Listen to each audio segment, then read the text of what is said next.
Dr. Malachi Martin, ex-Jesuit, former exorcist, and one-time advisor to 3 popes, is currently a best-selling author.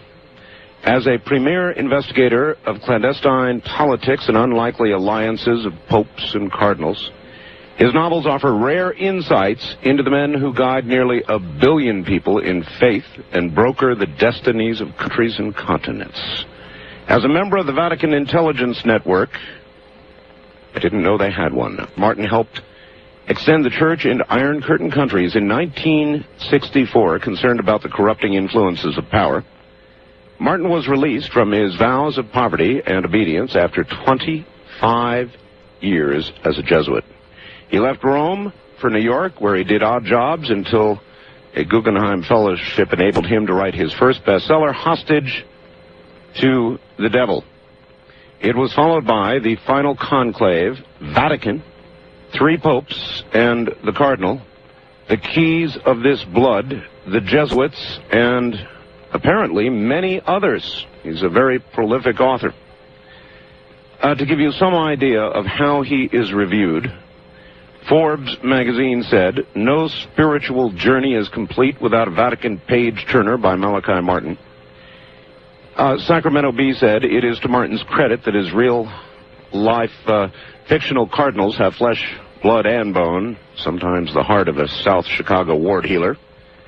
The Dallas Morning News said, "In biblical times, they would have called him a prophet." Publishers Weekly said, "It is impossible not to be impressed with Martin's profound knowledge of men, issues, and history." I could go on and on and on and on. For 30 years, as a Catholic priest, Dr. Martin did exorcisms. So from New York City, staying up late, here is Dr. Malachi Martin. Doctor, welcome to the program. Well, good morning there, Art. How are you? Oh, I am very well, and I am so honored to have you here. No, I'm really privileged to be talking on this vast network. It is really universal. It really is universal now. It's amazing. I heard you describe it from north to south, to east to west. Oh, yes. Covers a lot of territory. I'm not, my background, doctor, is not Catholicism. I'm not Catholic. My wife is. Mm-hmm. So I'm going to stumble and bumble, and I hope you'll bear with me. I doubt if you could stumble and bumble in anything. But anyway, we'll take that as a simple statement. And take this also as a simple statement. Many years ago now, you can tell me how many, yes. The movie The Exorcist came out. Yes. It was the first of its kind, really, major movies, and it scared the hell out of me, to be honest with you. And as no movie, even with all their horrible little monsters, ever has since. And I'm not sure why. Isn't that funny? Isn't that interesting? I find that very curious, I really do. Even more than any of the Dracula and the Frankenstein films. Even more than the movies with Alien, where monsters are popping out of people's bellies and all sorts of horrible things. Yes. And I think the reason is because I viewed The Exorcist as real. Yes, I think so. And it did touch on a chord, the existence of a demon, which could, on occasion, inhabit the body of some human being. I think that might be the element. And it was set also, that particular picture was set in Washington, real lifetime Washington, you know. And you had real live-looking characters undergoing these horrible contortions and distortions. So I suppose it did. The fact is, Art, that at the back of our consciousness,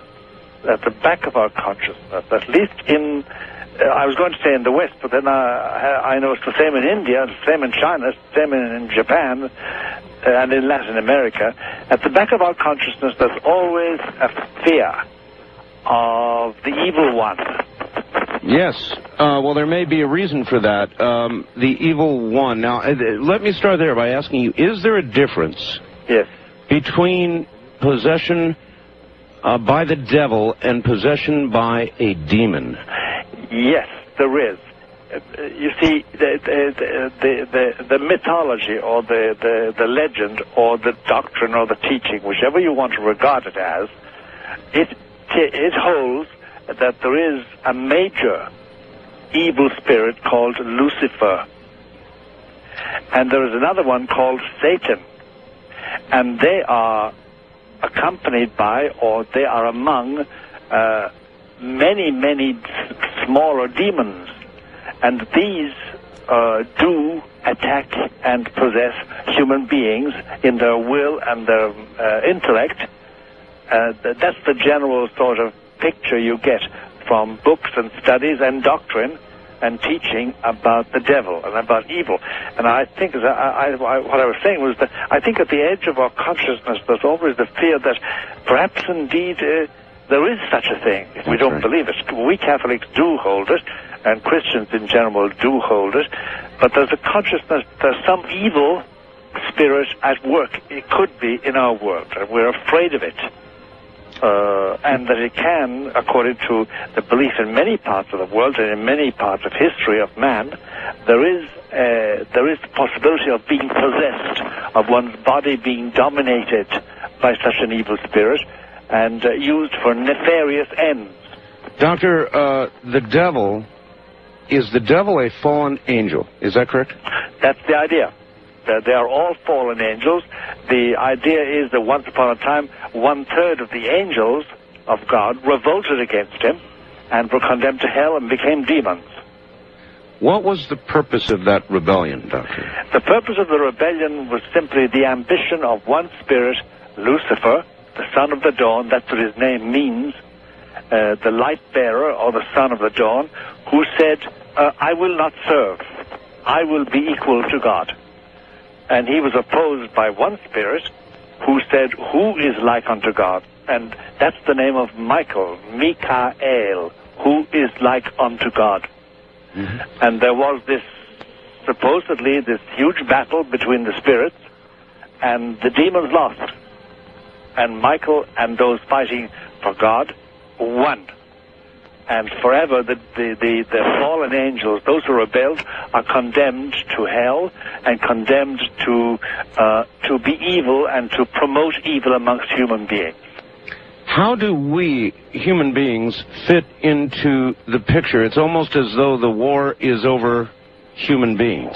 Yes, it is over human beings. The teaching is that once upon a time God envisaged the world inhabited by men and women and served by angels. But when Lucifer and Satan and the other demons, then angels, were asked to collaborate and cooperate and serve human beings, especially one particular human being who would be God, namely Christ, Jesus of Nazareth, they said, no, we are angels, we are superior to these material beings.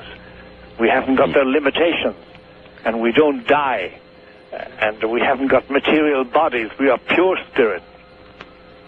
So they were destined originally to serve human beings, and they refused. Doctor, when did you how old were you when you became a priest? I was 33. 33. 33, and that was in 1954. And when did you first encounter, as a young priest, how did you encounter anybody who was possessed? I know you have done, how many exorcisms have you done? I've done thousands of minor exorcisms and about a couple of hundred major ones. Major ones in duration and in intensity are difficult, very difficult, and they're far fewer than the thousands of exorcisms you do every year.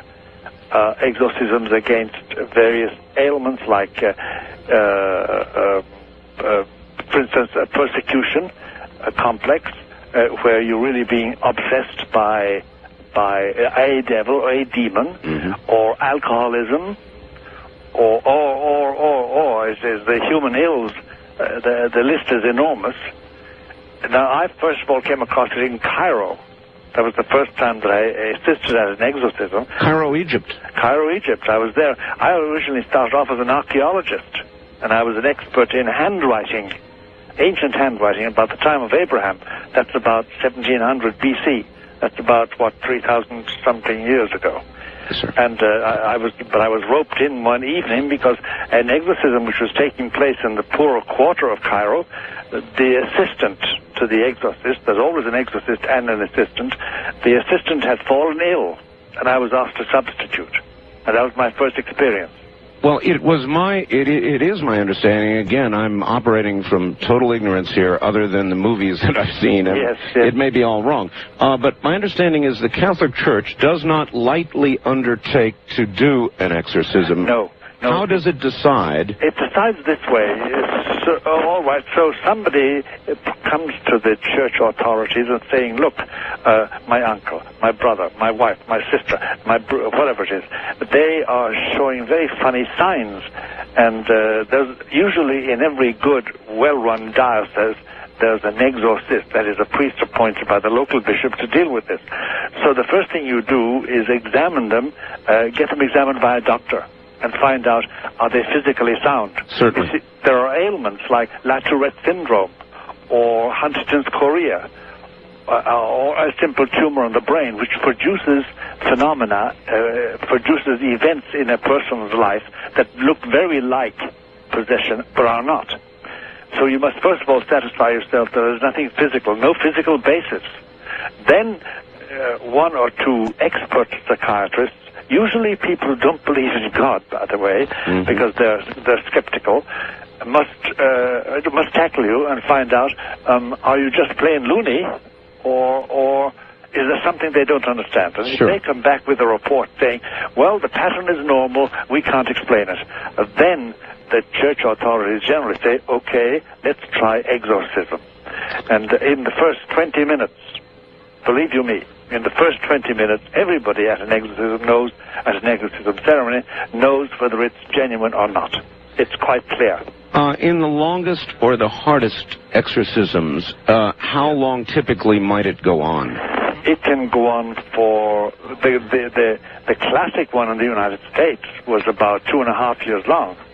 2.5 years? 2.5 years, yeah.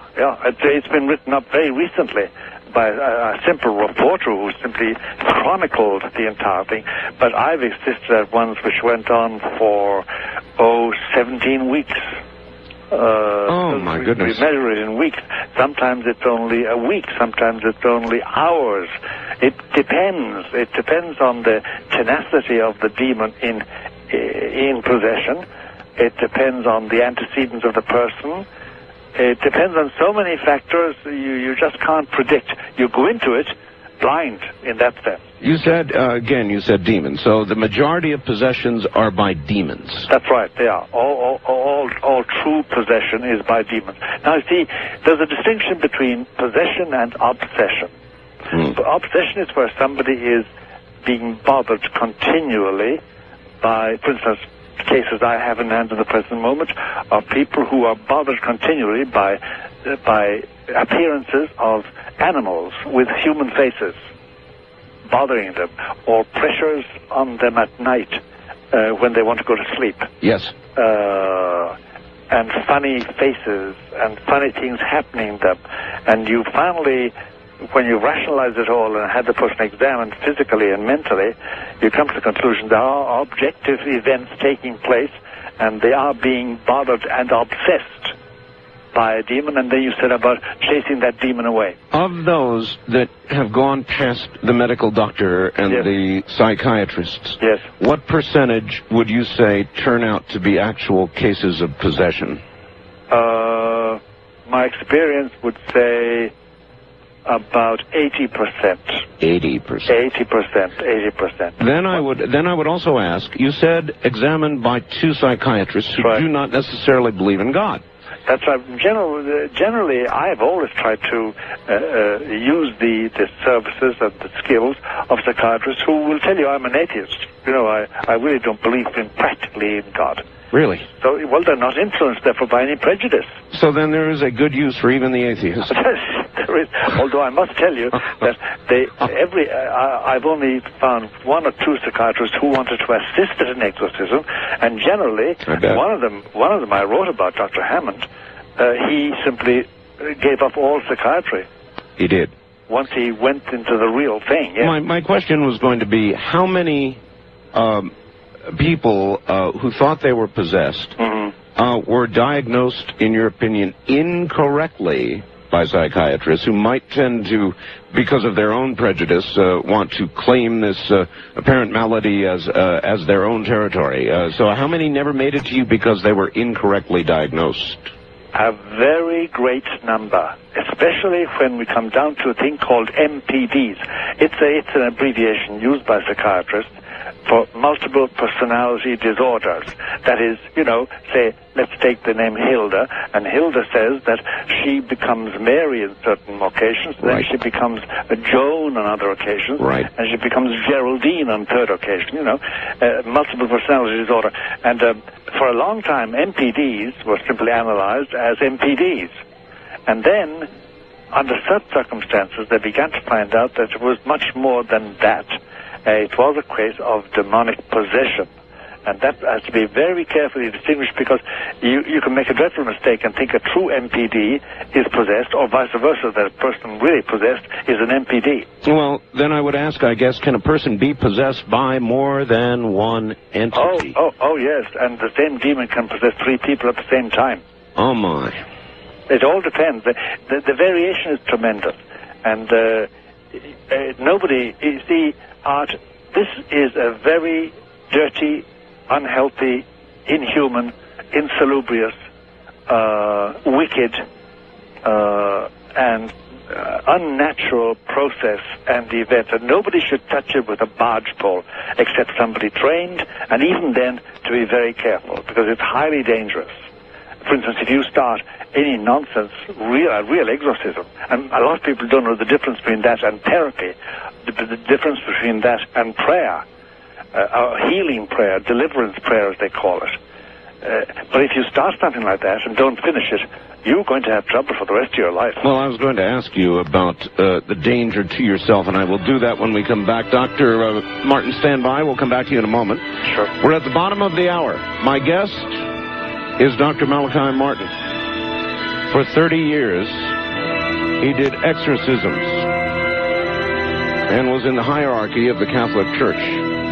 It's going to be a very interesting evening. I suggest you stay right where you are.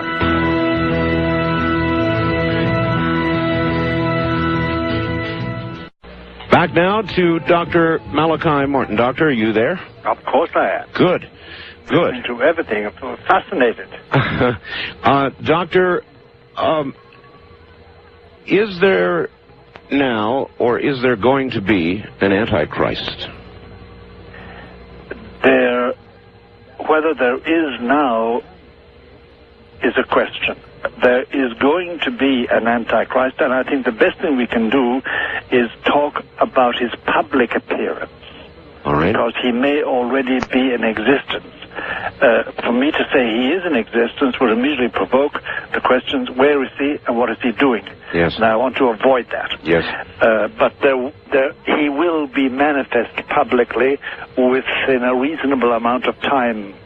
Most people who are 20-something or 30-something will come across Antichrist in their life. I'm 76. I may not. How will we know him? We will know him by 2 main qualities. First of all, he will arrive at a time when we as a race have what looks like insuperable problems. Supposing we discover we have really insuperable environmental problems. Yeah, yes, sir. Supposing we find we have insuperable health problems, a disease, yes, wasting nation after nation. Mm-hmm. That's the first thing. He will have solutions for those problems. He will have wise solutions that are real solutions. And number 2, the result of his intervention and the results of his solutions will be such that people will say, you must be God. And he will accept that attribute. He will accept that. Yes, he will accept that. Those are the three marks of the Antichrist. Well, you've already done it to me. You're already giving me chills. I've been a talk show host, Doctor, for about, in this incarnation, 13 years. That's a long time. Doing this program. And in the last several years, Doctor, I've begun to observe something that I just picked a word and I began to call it the quickening. And it's a very good word, Art. It's a very discerning word. You must speak from experience.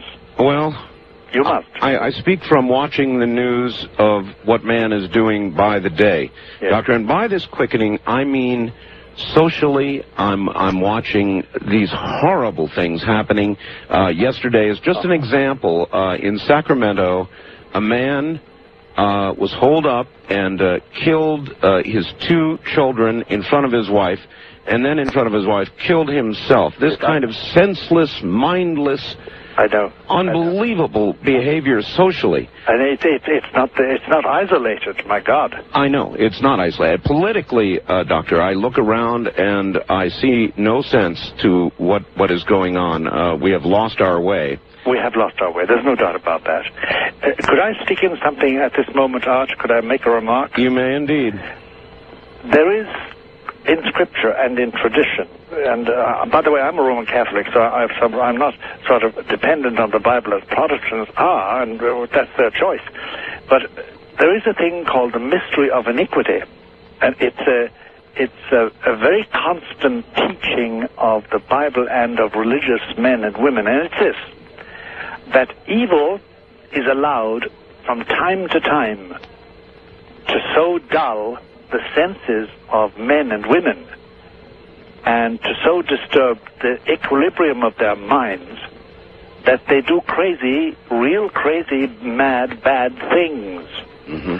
And here is the point that gives me a chill.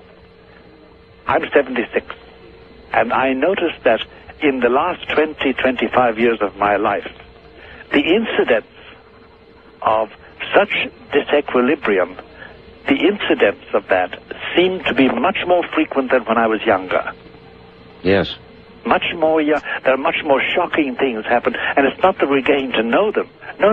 The world was connected at that time. Communications were slower when I was young, say when I was 25, or when I was 20. But all the news got around, but we never heard such a plethora of shocking, unbelievably violent, unnatural happenings to ordinary people. So the mystery of iniquity it seems to be pressuring, and the idea in the teaching about the mystery of iniquity is that there is a darkness, a mental darkness that closes in and makes ordinary people do the most extraordinary and shocking things. Well, that's one part of it, a horrible, scary part of it, but also, you mentioned the environment. Yeah. I've been monitoring stories lately, Doctor, about the ozone, about deformed frogs, which are said to be an indicator species.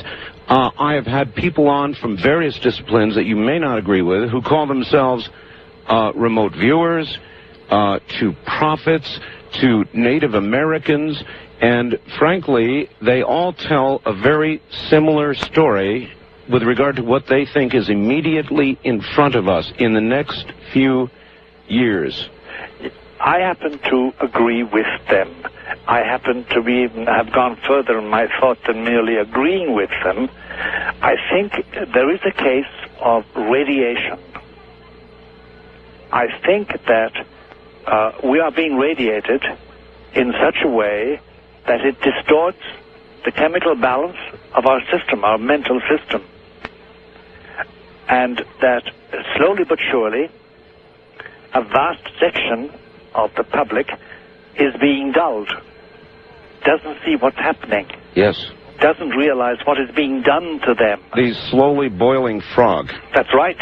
I mean, the frogs they buy. There was one example of a frog reported here in all our papers in North America, of a frog with one eye in its head and the other in its mouth. Yes, I know. The distortion, the complete ruination of nature. I'm afraid I can tell you more, Father, from the north-central part of the United States, across to Vermont, to Montreal, even in Japan now. Yes. Deformed frogs with 4 to 6 legs, as you pointed out, eyes in throats, missing eyes, and I could go on and on. Horrible, horrible deformities. Something's happening. Well, and then, by the way, we should also add things we are not told in public. The deformed babies that are born in a section of Europe, which is also covered by the Chernobyl explosion, but also simply happening, deformations of adults as well as children. And they're not reported widely. Doctor, a report 2 days ago from London of an abnormal amount of deformed fetuses in Britain. Britain is experiencing more radiation, ultraviolet radiation, as a result of depletion of the ozone right now than are we. Sure. Then, by the way, there's a thing because we're touching a sacred cow when we touch on it, and that's nuclear energy. Yes, sir. I'm firmly convinced from the evidence that, and the evidence by reputable scientists, these are not crackpots. They're men who have engaged in Nobel Prize activities in chemistry and in physiology and economics, and they can point out the effect of radiation on the human frame, especially on those parts of the brain that deal with moral and ethical judgment. And it's a bit frightening because it means that the rise in criminality, the distinct rise in criminality, recidivism, constant crime and doing, and horrible crimes with no reason at all but simply cruelty, is some deformation of nature in itself. And I'm afraid it's on the increase, not on the decrease. Is it reasonable to ask you when a human being is possessed by a demon, what is the purpose of the possession of an individual? The destruction of that individual's soul to such a point that it must end up in hell. Hell being a place, a location, an existence which is totally separate from God. The belief is that everybody was created to be happy forever, and God wants everybody to enjoy heaven, the joys of heaven, the perpetuity of heaven, the peace of heaven, and the ecstasy of heaven. The demons, excluded from that and barred from it because of their rebellion, want to make sure that as many human beings as possible don't attain it. And that is done by possession. And possession is a funny thing. It's a funny operation. It never starts suddenly. You don't wake up in the morning and say, gee whiz, I'm possessed. You know, it doesn't happen like that. It's like any addiction. It's like anything that happens slowly. It's bit by bit. Bit by bit, I cede control of my will and my intellect to a demon. And one day, the possession is complete. Is this a fight, Doctor, between an individual's will and that of the demon? Well, usually, to be more accurate, it's a fight between the will of the exorcist and the will of the demon. Well, I guess I meant before you or somebody like yourself has met up with this possessed individual. Yes. As the process of takeover is underway, is it a fight between the person's... Yes, it is, between the person's will and the demon intending to possess. Usually the tendency or the attempt to possess is through deception. For instance, we have, in the northeast corner of America, since 1975, we've had a huge increase in the following type of possession. A young man, say 30-something, 40-something, a young woman, will come and say, look, when I was in college, when I was studying, when I took up residence as a doctor, a lawyer, whatever it was, I made a pact with the devil. I needed money. I needed a position. And I asked him to help me, and he did, but he took over my will and my mind. Now I want to get rid of it. How do I get rid of it? Well, we have an increase in that phenomenon, which I never thought we had. Some of them don't even believe in God. Some of them are Jewish, some of them are Buddhist, some of them are Christian, some of them are Protestants or Catholics. There's no profile of the possessable person. Once you have issued such an invitation, is there any way to go back? If it has been taken up, then Yes. your only recourse is exorcism, that we know of. There may be other recourses. We don't know of any recourse, except that.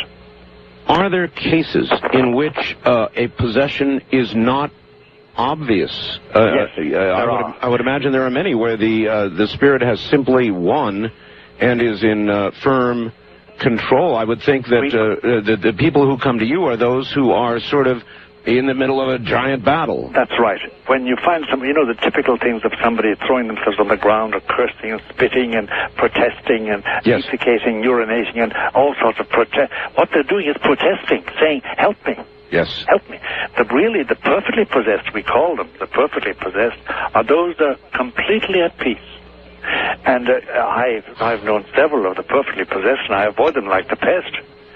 And you know them only by almost accidental means. Sometimes they're perfectly normal, by the way, and they've got great business probity. They're married, they have children and wives, and they put down responsible jobs. There's nothing wrong there.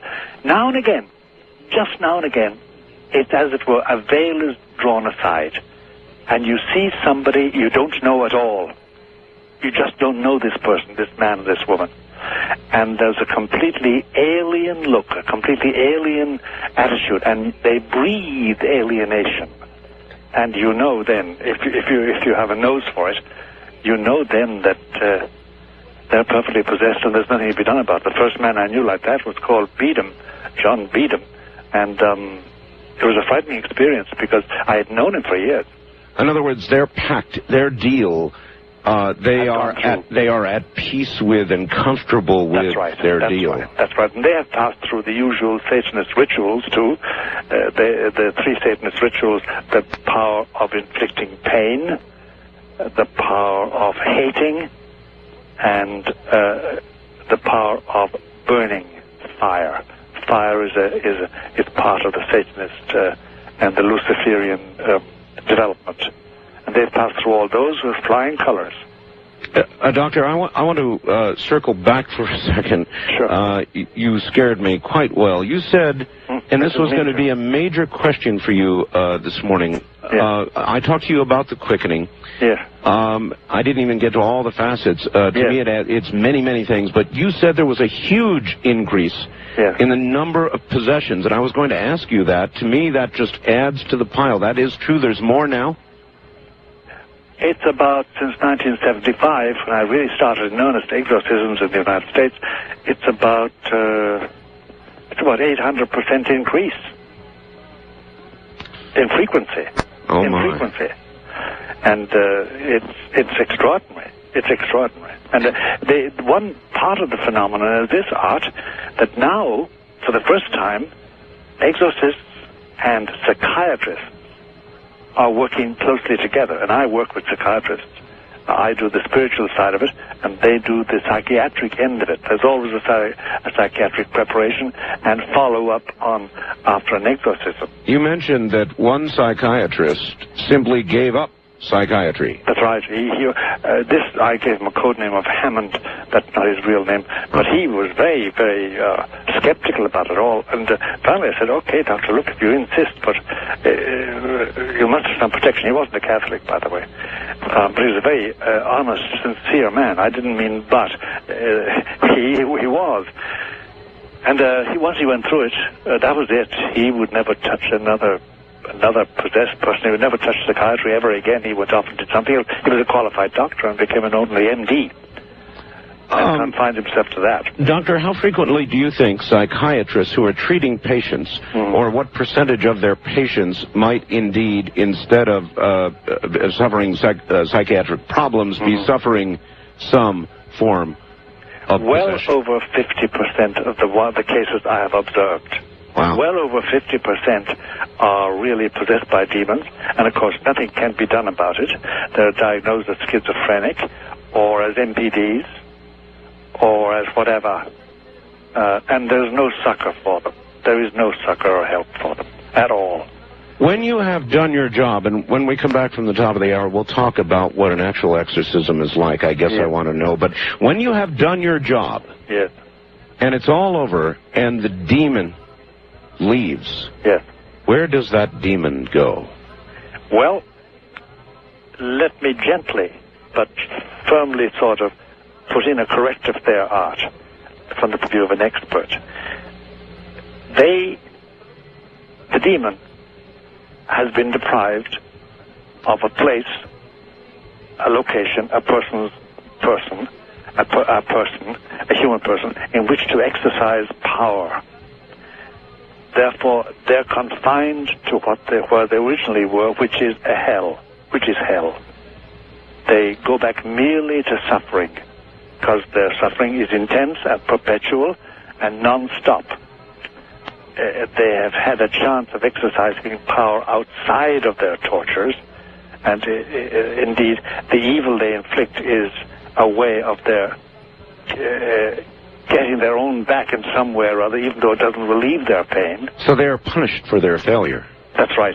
They're punished, and that's why in the Gospel, for instance, you have the evil spirit saying to Jesus, "No, don't send us back to hell. Send us into these pigs." Do you remember the swine of Gerasene? Yes. And they rushed over the precipice into the water and drowned themselves. They could possess something. There's a sort of relief, a temporary relief, in not being condemned purely and simply to suffer in hell. And therefore they want something to inhabit. And Christ himself said that, and St. Paul says, and St. Peter, and lots of things in the New Testament say that the devil goes around seeking whom he may devour, like a lion, whom he may possess. And I must tell you that the enormous increase, about 800% over what it used to be in our small area, because it's only a small area we do, the northeast corner. Mm-hmm. And it is a huge increase. And here's one more thing to say, Art, which may sort of provoke a whole series of questions. Possession of the real diabolic kind is generational. Generational. It's generational. Passed on. It's passed on by training. And it's a dreadful thing when somebody comes in who are perfectly respectable, good, normal American families, and they have reared their children to be Satanists and to accept possession, and they would, unless they stopped themselves, pass it on to their children. And it's been going on for well over 200 years. All right, Doctor, hold it right there. Relax. You've got 8 or 9 minutes. I need 8 or 9 minutes after this. And we'll be right back. And when we come back, we will ask you about that, and we will ask you about an actual exorcism. Dr. Malachi Martin is my guest. And I think I'm glad we're taking a break. We're going to do that right now. We'll be back with more. My guest is Dr. Malachi Martin. I'll tell you more about him in a moment, for those of you just joining. For many, many years as a Catholic priest, he did exorcisms, real ones. He says there's been an 800% increase in recent years in exorcisms. That's in the northeast part of the country. He says our environmental problems, social problems, are catching up with us rapidly. He agrees, in substance, with what many of my other guests have said. This is not going to be easy to digest for you this morning. So, kind of set yourself up for it and get ready. Born, by the way, in Kerry, Ireland in 1921. He has done many, many exorcisms, and that is generally what we're talking about right now. And possession, I'm trying to understand possession.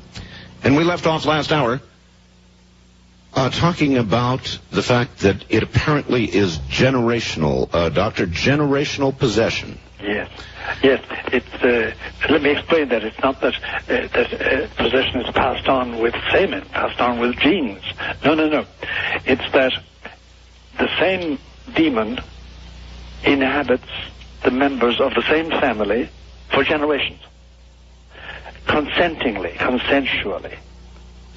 He is nourished by them and kept by them and satisfied with them.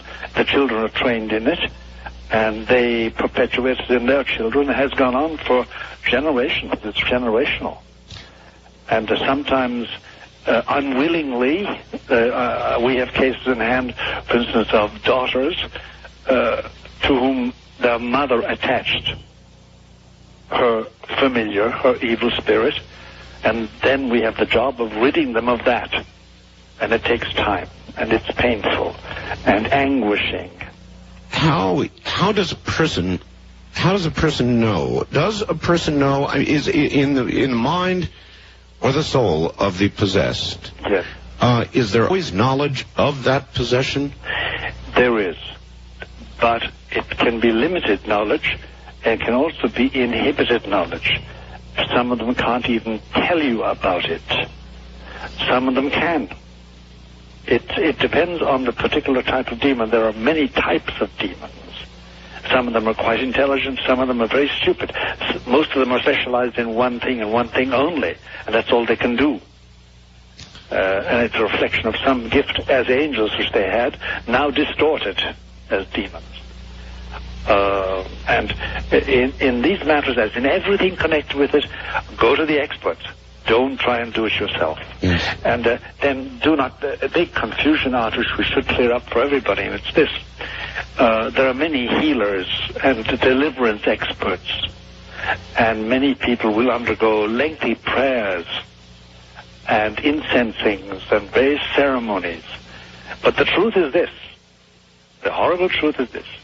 That if there is a demon in your life, and he dictates your behavior at least in one province of life, in one area of life, he can only be expelled by direct confrontation, by somebody with authority to expel him.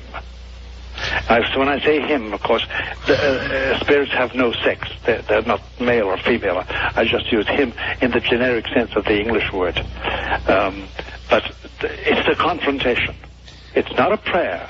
Gee whiz, if it was a prayer, it'd be very simple to get rid of them. All right, this is something I want to ask about, if I might, for a moment, Doctor. Sure. I had a call a couple of weeks ago from a woman who said that she had been in bed, believe this, with her children one night, and she was attacked, Doctor, attacked by some sort of demon or spirit that was actually waiting upon her, actually trying to sodomize and rape her. Sure. And she was unable to speak, unable to move, unable to utter anything.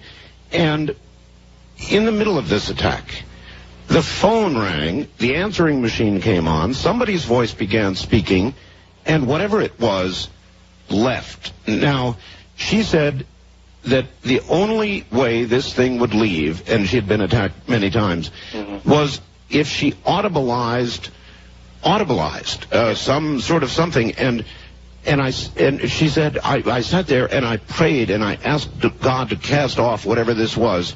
Yes. And it would not go. And my question was, and I pondered after the call, it was a very serious, very scary call. Yes. And I pondered afterwards, if God hears our prayers, those cast silently forward, then why would God not hear a silent plea, a scream, as it were? Why must something like this be audibilized? There are mysteries about this entire situation to which we have no answer. But there are laws. He has set up laws governing the existence of man and woman, and one of them is that audibilizing something does make a difference. And it can be as simple as this, that the attention that a demon requires of the possessed person, or the person they're going to violate, can be, that possession can be distracted.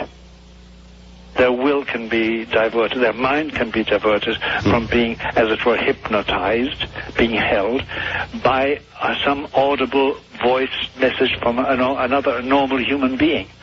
And God knows what grace of God that voice brings with them.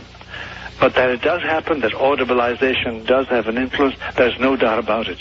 There's no doubt about it. And there's no specific answer as to no specific answer. And Art, there's the biggest problem is who is possessible. People are always asking me, am I liable to be possessed?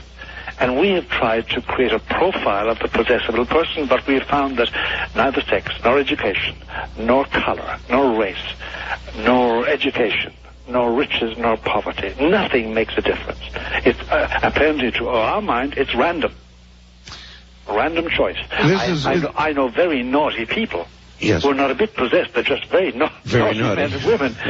And then I know people who are not naughty at all, but lapse in one thing, and they do undergo possession. Knowing the nature of humans, yes. If somebody has made, in effect, a pact with the devil, yes.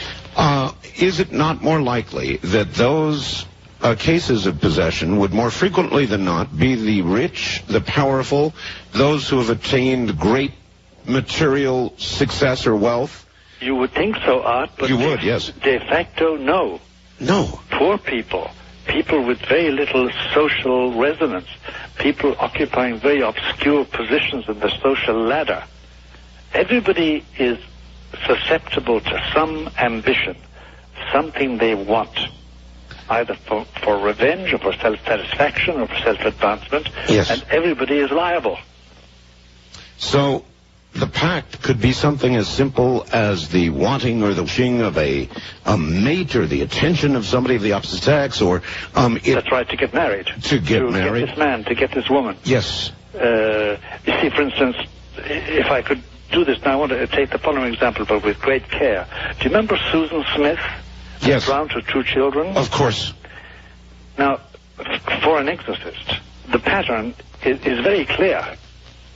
The children were in her way. Yes. Of her ambition, whatever that ambition was. It concerned a young man.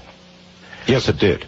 And an exorcist could say about that, it was obvious that they were used as obstacles, they were used by Satan to possess her will and make her commit the grievous sin of matricide. Because she was convicted of that anyway, so I'm not accusing her of anything that she's not convicted of. That's not. But that would be read by an exorcist as a typical example of possession of the will of somebody to commit a very evil act just for the sake of doing evil, because that's the whole point of the demon, to do evil for the sake of evil. Should somebody like you have consulted with Susan Smith? Well, if I was asked to. Generally, we people, we're very chary about intervening at all, and there's enough work in our plate to keep us going. But yes. Can somebody, doctor, of any faith be possessed? Yes, of any faith. It doesn't matter. Of no faith at all. Would a Catholic priest perform an exorcism on a non-Catholic? Yes, he would, and we do. We do. Now, it's much more difficult because you can't call on their faith. Except faith, they generally emerge from an exorcism, a successful exorcism, with a tremendous faith in God. Not necessarily Catholic faith, but faith in God. Speaking for the layman, yes. There are many people walking around listening right now who are no doubt scared to death because at one time or another in their life, they have probably, in a moment of despair, yes. or a moment of need, yes. said, I'd make a pact with the devil if I could just have yes. so-and-so. And they're probably thinking at this moment, there's a pretty good chance they may be possessed. You can't be possessed without knowing it. And you can't be possessed against your will. You may wish all day and all night for the devil to come and sign a pact with you, as it were, a Faustian principle, like Mephistopheles in the play of Goethe. But it can't happen without your knowing it and without you willing it fully, finally fully, bit by bit by bit, so that you needn't be afraid that you're possessed and you don't know it. No, that doesn't happen. Well, are there not, though, no doubt, many people who have achieved success or achieved that goal for which they made that dark wish, that moment, and they certainly must wonder. No, they know. They know. They know. They know. They know full well And that's the darkest secret of their life. Indeed. That sets them apart from wife or husband or lover or mistress or brother or sister.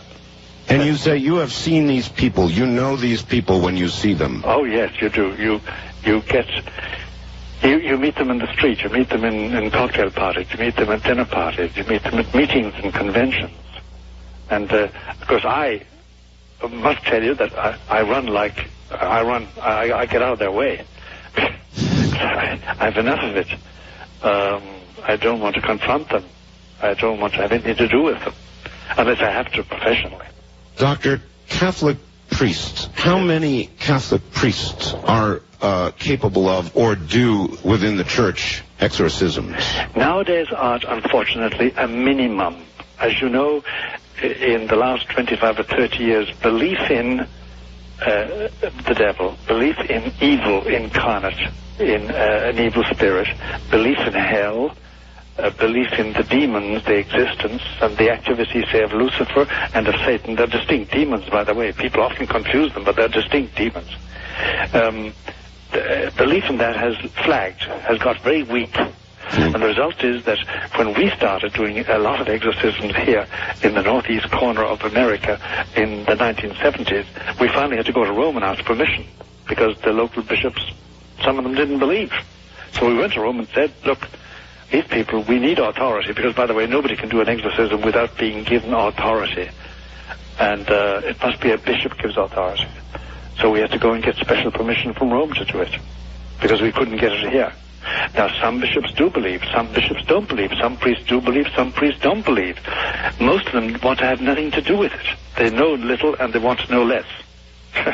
That's really, and some bishops, some cardinals we know, say, look, don't bother me. You have all the authority you want, but don't tell me a thing about it. I don't want to have anything to do with it at Possibly all. The source of the hear no evil, see no evil. That's part of it. That's part of it. Because if you have to take into account that so-and-so, this political leader, this particular borough leader, this particular CEO is possessed, it does complicate life, Art. It does complicate life. If a big surgeon, a big psychiatrist, is by way of demonically possessed, it makes a huge difference. Can a person of faith be possessed? Can any person of faith be possessed? Can a person of great faith be possessed? No. Without the renouncing. The time comes when you're asked to make a change. You can't be possessed against your will, and if your will is strong in your faith, you can't be possessed. You can be obsessed. You can be bothered. You can be harassed. Yes. And harassed terribly. And the major portion of cases that occupy my daily dealing with this are cases of obsession and harassment, and they're terribly distressing. What about the demographics of possession?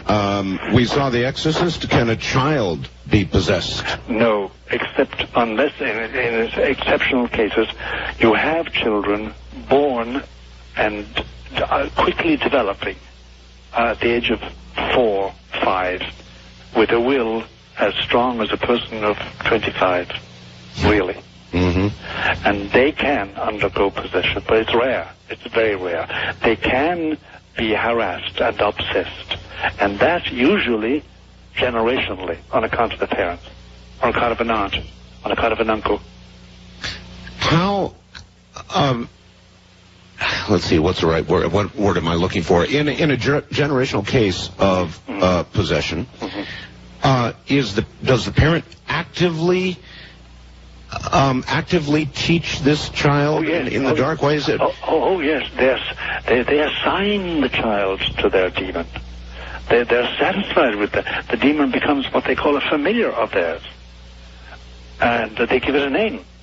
They call it Philip, they call it George, they call it John, they call it James, they call it Mary, whatever.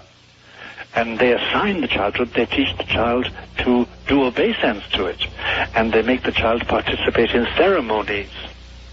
Satanist ceremonies. Wow. There's a lot of that going on in America today? A lot it's very hard to say a lot. That it goes on continually and sustainedly in certain areas, yes. And whether it's Boston or whether it's Montana or California or New Mexico, the place doesn't matter. The place doesn't matter. I must confess to you that there is a lot of very impressive generational cases are found or have been found, not all, but a lot of such cases have been found amongst old American families. The old traditional... Yeah. The old... Originally came over on the Mayflower kind of American families? That sort of business, yes. That sort of business, yes. It's a murky story and has never been written up properly, mainly because, well, it concerns family genealogies, you know, and it's hard to write that up and get it published, and then what's the point? But you come across generational possession and harassment, but possession too, in such families, such old families. Whether they're Dutch Reformed or whether they're Puritan or whatever. I suppose getting it in print, one reason might be the truth, Doctor. All right, I meant to ask you about an actual exorcism. When we come back, go ahead and relax. We will do that then. Okay. All right, Dr. Malachi Martin is my guest. A warning for you, it's probably going to get a little rough. We'll be right back.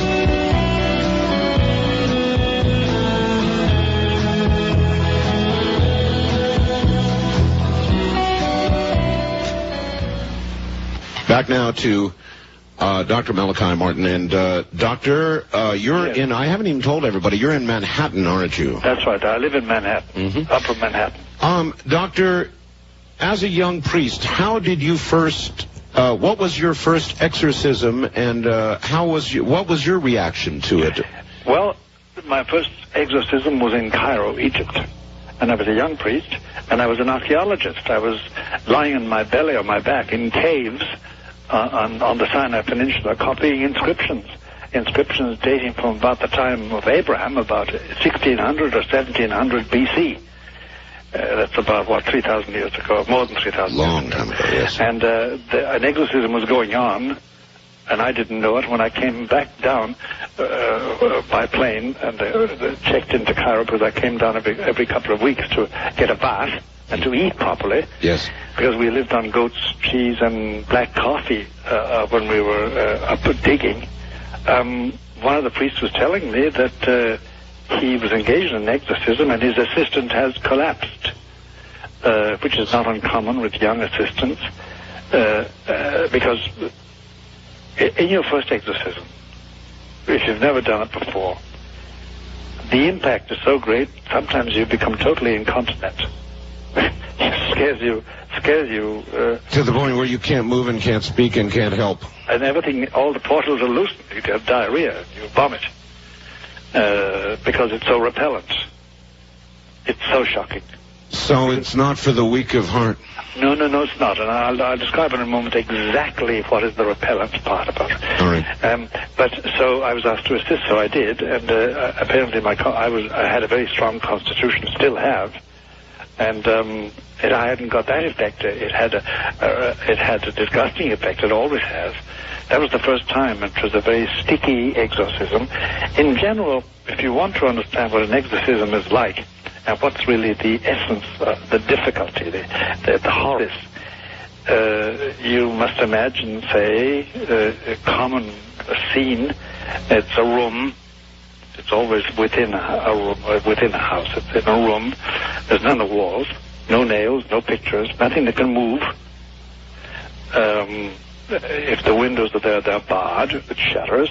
You don't have glass around the place that can be shattered. All of this is prepared. All of this is prepared. And we have the person in question is either violent or not. Most times not violent to begin with. Mm-hmm. And there's either a bed, an iron bed, or a chair, or whatever. You have no table, but you have an exorcist with an assistant, and he has assistants there. The assistant is a priest, and then he has several other people, usually men, dressed in clothes that can take a lot of hardware, and they carry everything in their hands. They have to have a candle, and they have to have holy water, and they have to have the priest's a prayer book, etc. Mm-hmm. Now, here's the point. I said before that people undergo a psychiatric examination, undergo a medical examination, and finally people say, okay, let's try exorcism. Mm-hmm. And I said that within the first 20 minutes, you know if it's a real case of possession, and then you're into it, and you can't withdraw. You can't simply say, okay, boys, let's break up and see each other next Monday. You can't do that. Once you started, you've got to finish it. Or else what? Why? Or else you are pursued by that demon. You are pursued. The yes. Exorcist. That's right. And everybody in that room has troubles. And the troubles can be extraordinary. I mean, I've seen assistants trying to hold somebody down and dropping the person and looking at each other because the possessed person starts telling one man what the other man did to his wife. Oh, boy. Oh, yes. Yes, we've been through that, too. And sometimes it's a lie, sometimes it's true, sometimes it's an exaggeration. Anyway, but after the first 20 minutes, what happens? In that 20 minutes, the following happens. Now, the temperature of the room may change, there may be a horrible smell, there may not be a horrible smell. All those are incidental things. The olfactory experience or the heat and the cold experience.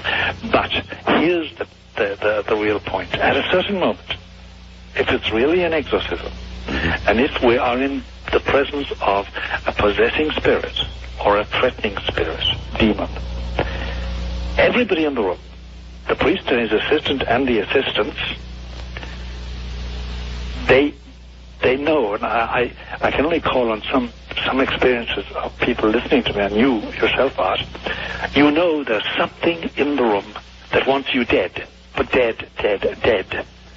I mean, I've only been twice in my life threatened with real death, or really threatened. Once was in Czechoslovakia, and once was in America. And it's a horrible feeling knowing that unless something happens, you are going to die. Now. Yes. And that's it's like an invisible animal, it claws, and it wants you dead. It really wants your life's blood. It wants you extinguished. Has it happened, Doctor? Has an assistant or an exorcist or anybody present at an exorcism ever been killed? Well, no, but they have died of heart attack. They've died of some form of internal health attack. None of them have been killed, exactly, except in one case. I wasn't present at it. There was a case in America where the person was flung out a window and defenestrated and killed 8 stories down. Well, out a window or a heart attack, it's dead. Oh, it's dead.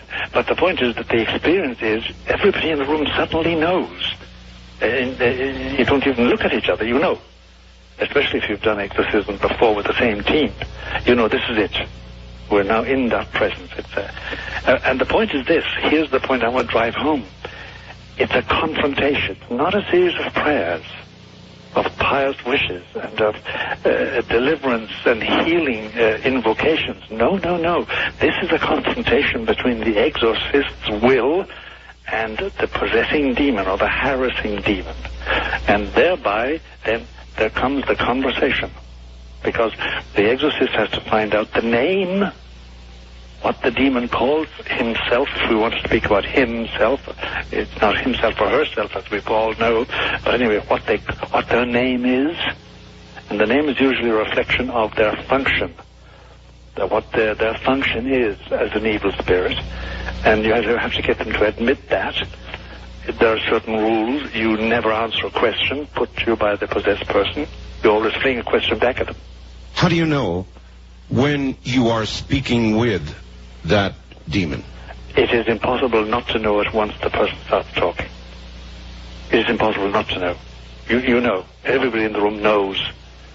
And it's not a change of voice. Sometimes the voice is a big change to the voice. Sometimes it's a small change. But there's something... The manifestation of the spirit, when it's cornered by an authorized exorcist, is palpably clear, like the nose in your face. Everybody knows. And there's no deception about it, and it has this bone-chilling effect. So it's like a war.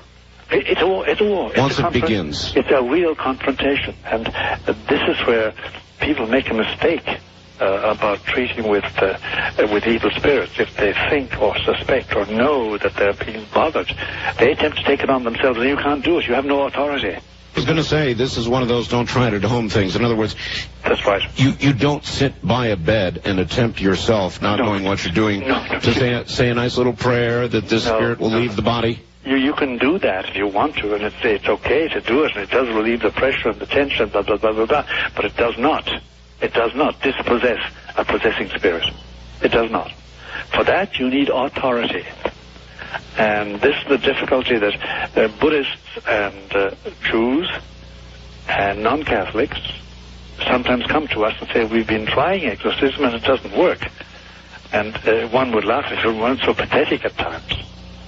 Because they must have it's only the authority of Christ can get rid of them, can get rid of the spirit. And that's what takes place. And then that can be long or short. It can be a long game of cat and mouse, trying to trap the demon, trying to get it to concede, and then it lapses into complete silence or violence.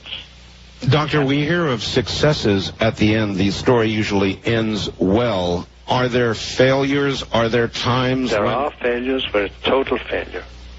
And that is calamitous, because then that means the person goes ahead possessed. It means that the exorcist has sacrificed something for nothing.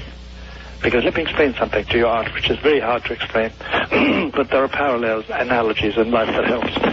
When you do exorcism, you give something which you can't get back. It's like, for instance, any parent who has reared children will tell you, oh, I gave them so much love. Yes. And they're not talking about money or food, but they're thinking about what they gave of themselves. You give of yourself in love and affection and devotion and planning, etc., etc. And you can't get it back. And no parent wants it back, really. Similarly, with an exorcism, the exorcist gives, a little part of him dies, put it like that, and goes away and waits for him in heaven. Little slice of death. Yes, a little slice. And, for instance, after a bad exorcism, I mean a long, unhealthy one, you don't eat very much for a couple of weeks, and you don't sleep very deeply either. You can't. You can't. You've been locked in combat with a very, very insalubrious, unhealthy, anti-human, heating spirit that has communicated with you. For those not of faith, are there, during the course of exorcisms, actual physical manifestations in or near the person or around the person or in the room, as in the movie? Do things ever move? Do you actually... Oh, yes, things move. If there's anything movable in the room, it's going to move.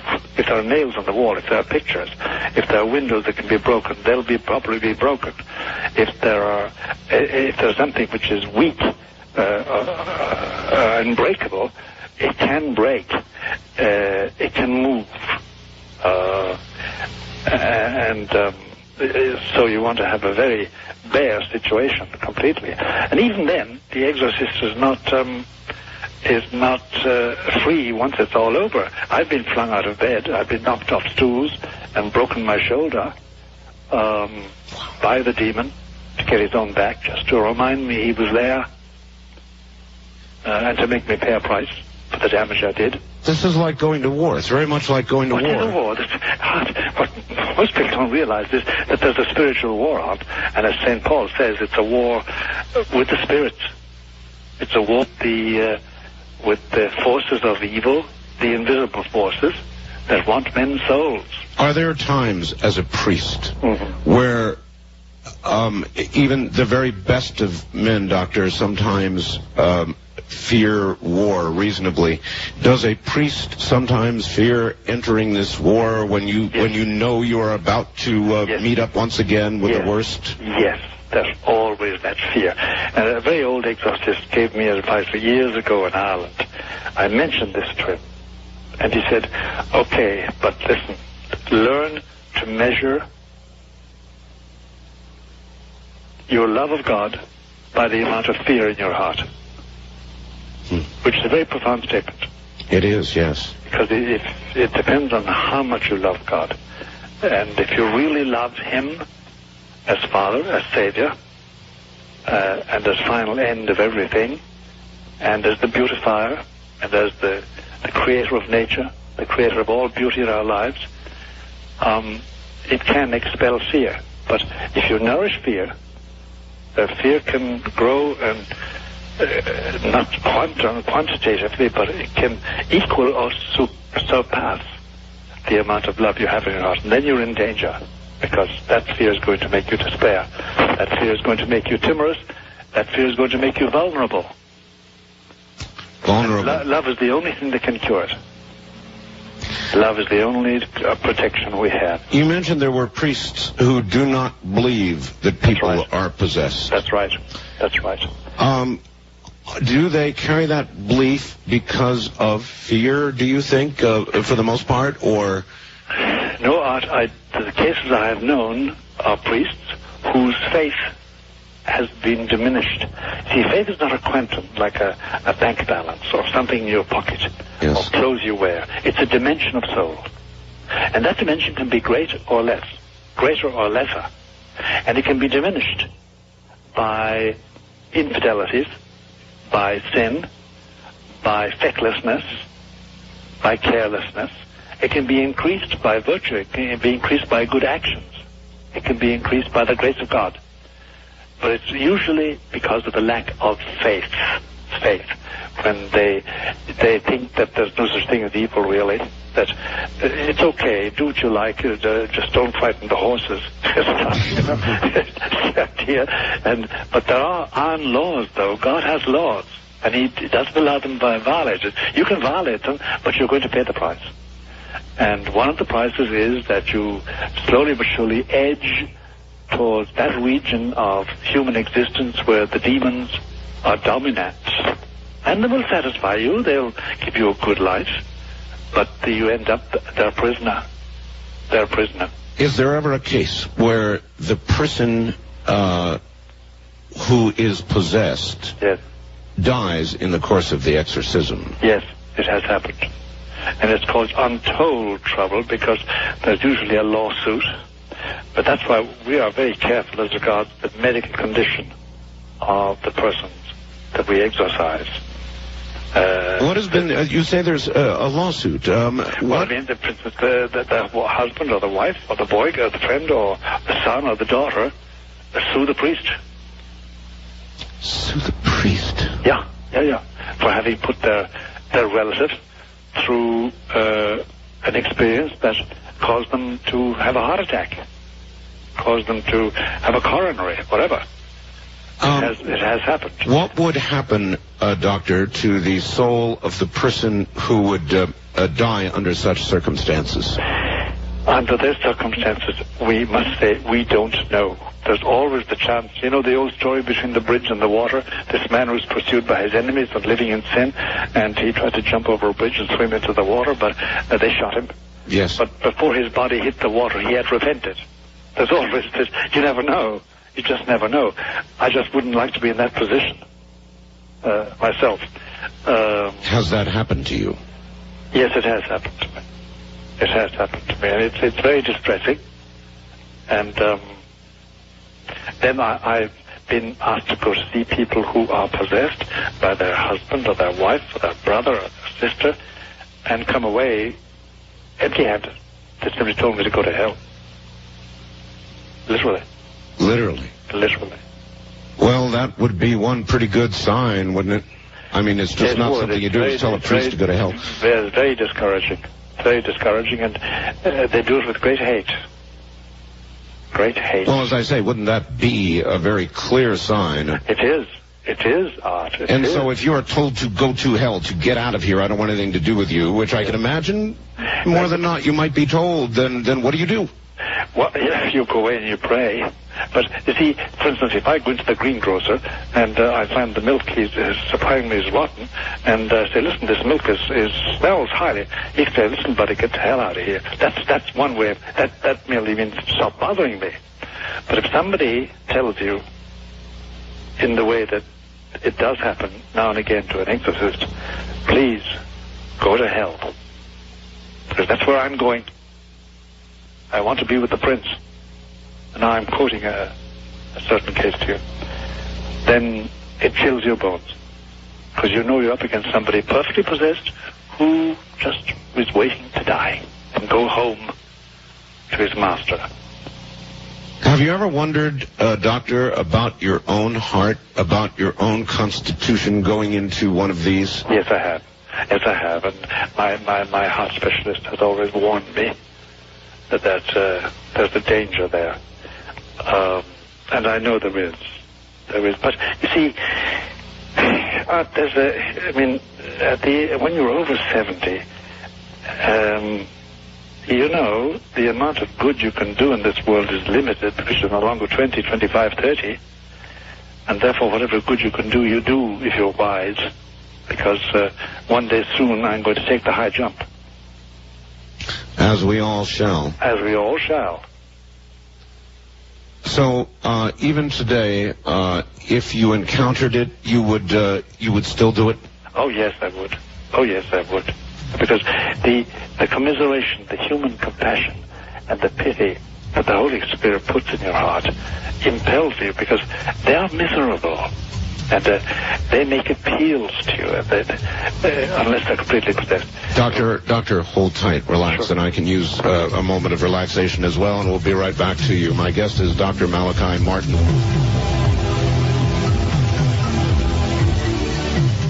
Well, all right, there are stations that are just joining us now. You have missed 2 very important hours, and it's going to be impossible to catch you up, but we'll try.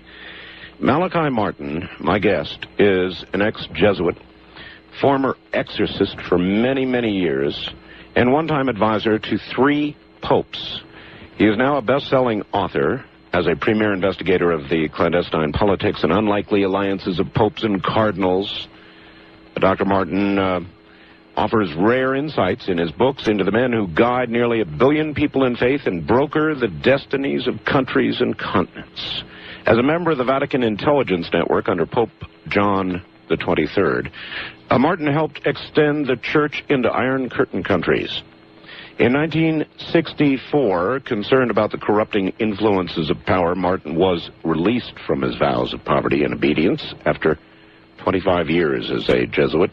He left Rome for New York, where he did odd jobs until a Guggenheim Fellowship enabled him to write his first bestseller, Hostage to the Devil, followed by the final conclave, Vatican, 3 popes and the cardinal, the keys of this blood, the Jesuits, and others.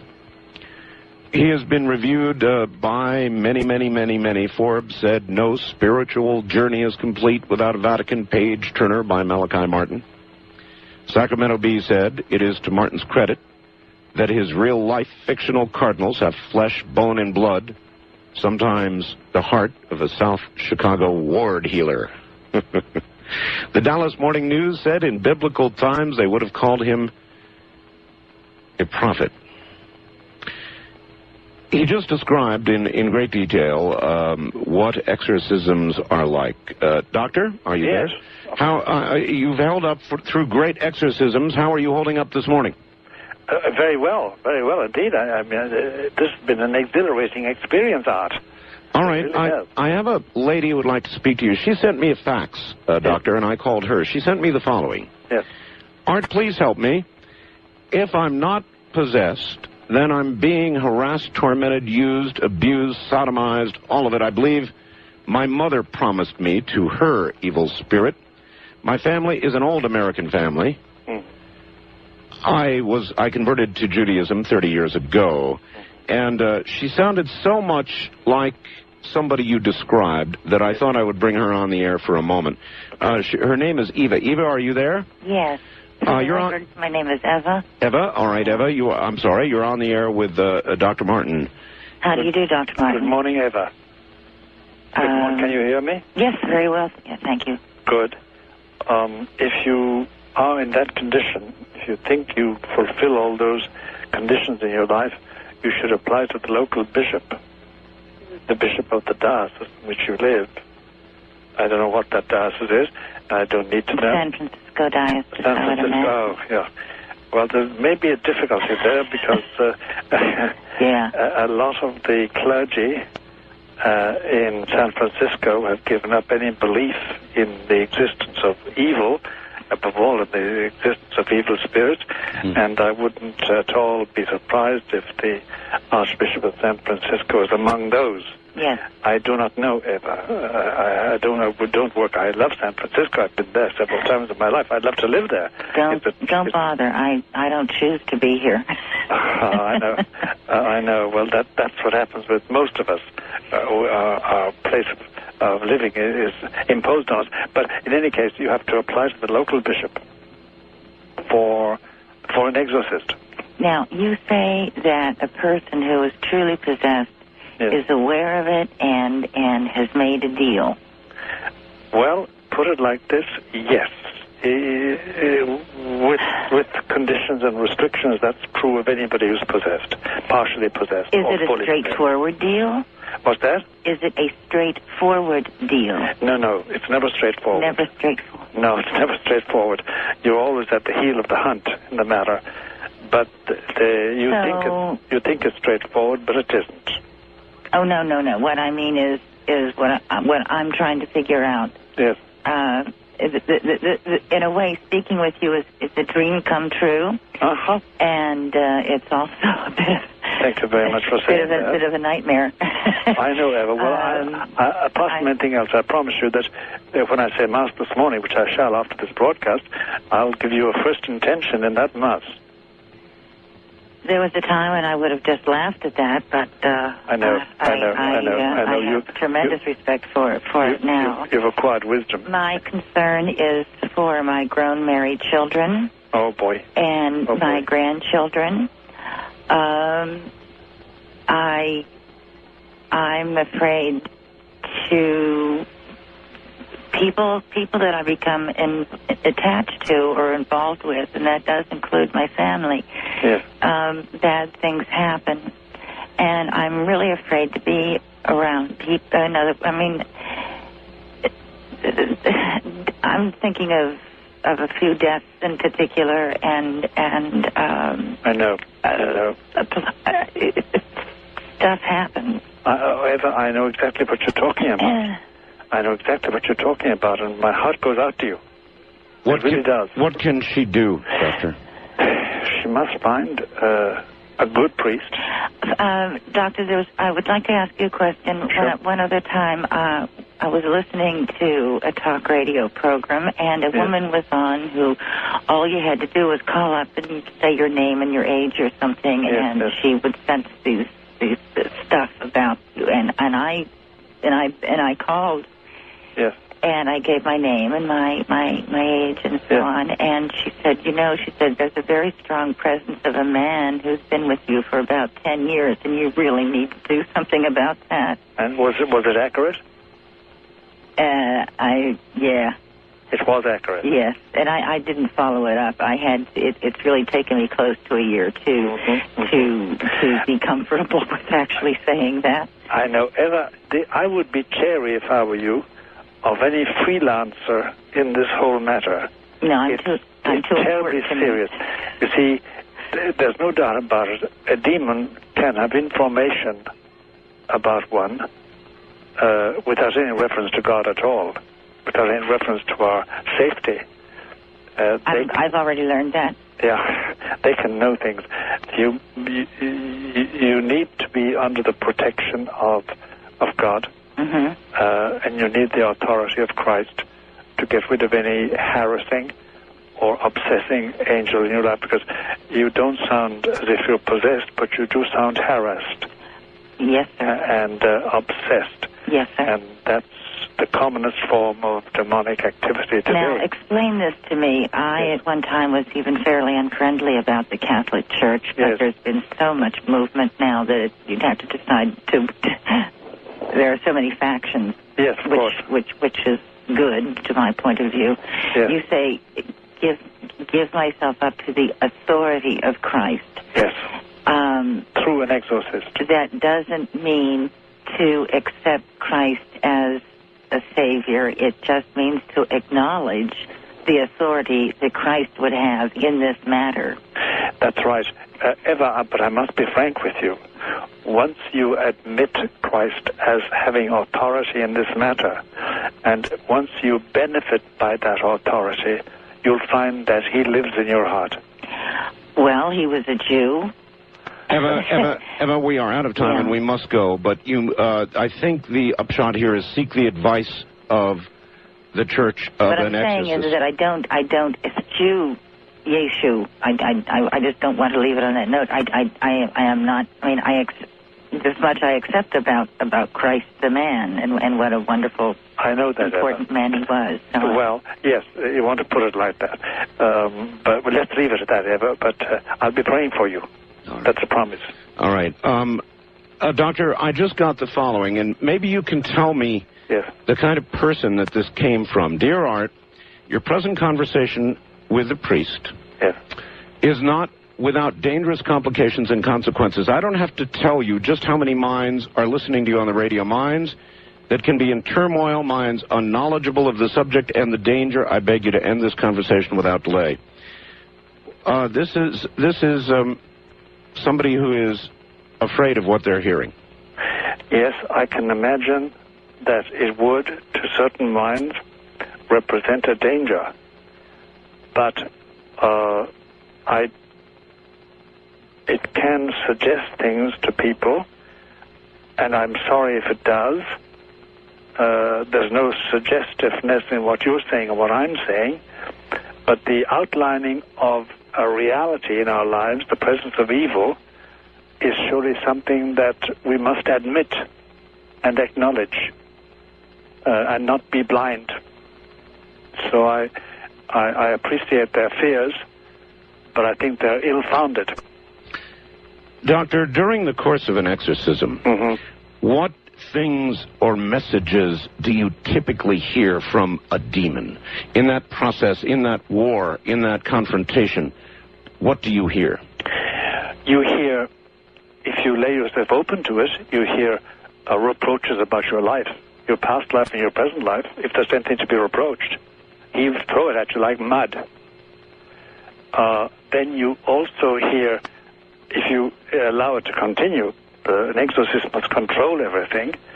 You hear a lot about what it could be like if we weren't bothered about details like religion. You hear a lot of deceptive suggestions and of peacefulness, and let everybody think and do what they want to do. The message. Then in the extreme cases, you get total blasphemy. They go after you. They try to challenge your faith. Of course, and it's very subtle. And you mustn't be shook by that. You mustn't be shaken by that.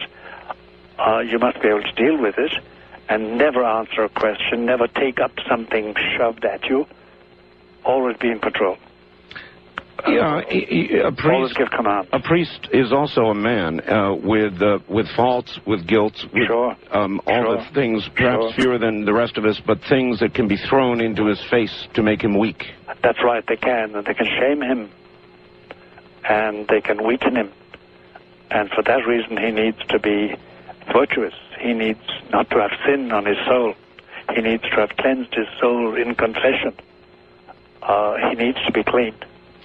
If he's not clean, the demon will know it. Is it possible, as in that movie, The Exorcist, that the demon can move from the possessed to the exorcist? Yes. Yes. That's the danger. You can't have any truck with this unless you're in control. Do you remember doing exorcisms in which you weakened? Yes, I do. When I was momentarily shaken, yes, by the shocking things said to me about God, about the angels, about heaven, about human beings, about human love above all, and the contempt and the despisement and the ridicule that human love is accorded by the demon when he really talks is something frightening. It's something frightening. And you realize then that all human love is useless unless it mirrors the love of God. So human love by itself is insufficient. It's insufficient. It can be ridiculed and mocked and imitated and reproduced falsely. When it is an echo of divine love, then it's divine. Speaking of false things, Doctor, is it possible or probable that a person taking drugs is more susceptible to the possibility of possession? Yes. Yes. In fact, there's a twist to that I'd like to give to it. You can, through exorcism, be rid of a drug habit. Because in many cases, not all, I'm sure, but in many cases, the lapse into a drug habit, the adoption of a drug habit, is the result of satanic influence, demonic activity. What you can get rid of it. What if you were to give out sort of a general piece of advice to people who are wondering about possession, what signs do you look for? This: if in your life there is some imperative coming out of left field, not of your choice, but commanding you, urging you to do something, to yield, to be controlled, and know that that can herald demonic activity. For instance, let me explain something to you. We heard a lot for a long time, we still hear a lot about transcendental meditation, and the essence of it was that you made your mind blank. Yes. You know? Yes. And you channeled. The difficulty, Art, is this. If you do that, you are sitting duck. You open the door and say, come in. And the same thing with the Ouija board. And the same thing with many channeling activities. It is not necessarily the board itself, that's just cardboard, but right. When you use it in that manner, you're issuing an invitation. That's right, and you're saying, the door is open, please come in, whoever you are.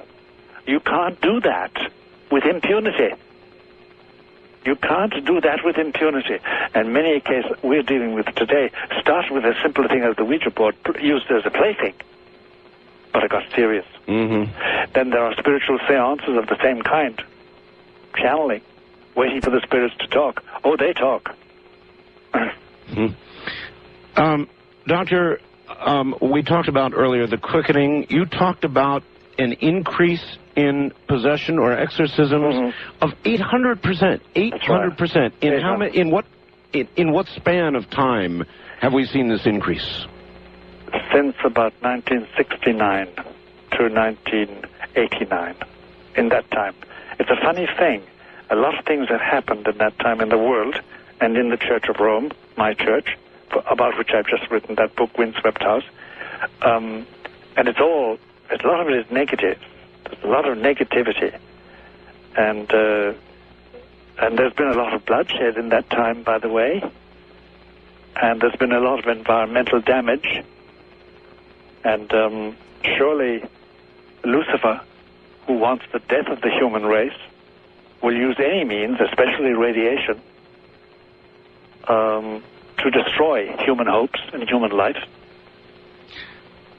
When we come back after the bottom of this hour, I would like to ask you whether we are approaching the final days. I want to ask you about the rapture. Okay. Thank you. So stay right there, Doctor. Dr. Malachi Martin is my guest. And we will take calls as we're able to here, so bear with us, but we'll get more and more toward the telephone. A fascinating night, without question. Dr. Malachi Martin is my guest from Manhattan, where it's getting pretty late in the morning. I'm Art Bell, and you're listening to the CBC Radio Network. Back now to Dr. Malachi Martin in Manhattan. Doctor, in your second set of tapes concerning the storm and inside the Vatican, yes, you had pointed out that we are going to be chastised. This is from a gentleman in Beaumont, Texas. That we're going to be chastised. You said it can't be mitigated. There will be catastrophes, calamities, natural disasters. Great sections of humanity will be leveled.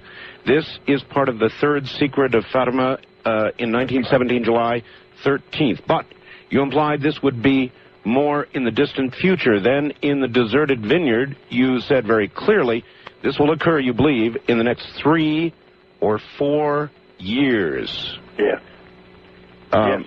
Yes. The time seems to be foreshortened as regards to what they call the chastisements, these punishments that are going to come upon us, and they indeed are starting in a remote fashion.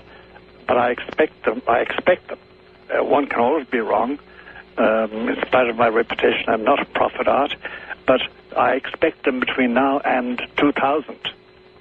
But not definitive, not the end of the world, not the coming of Antichrist, not the final judgment, not the rapture. A great change. Like a great change, however. A very great change. And, you know the old song, "Keep your eyes on the skies." I would keep my eyes on the skies from the beginning of this winter until the end of spring 97. Because depending on what happens in that time, we will more or less have a prognosis for what's going to happen between now and 2000.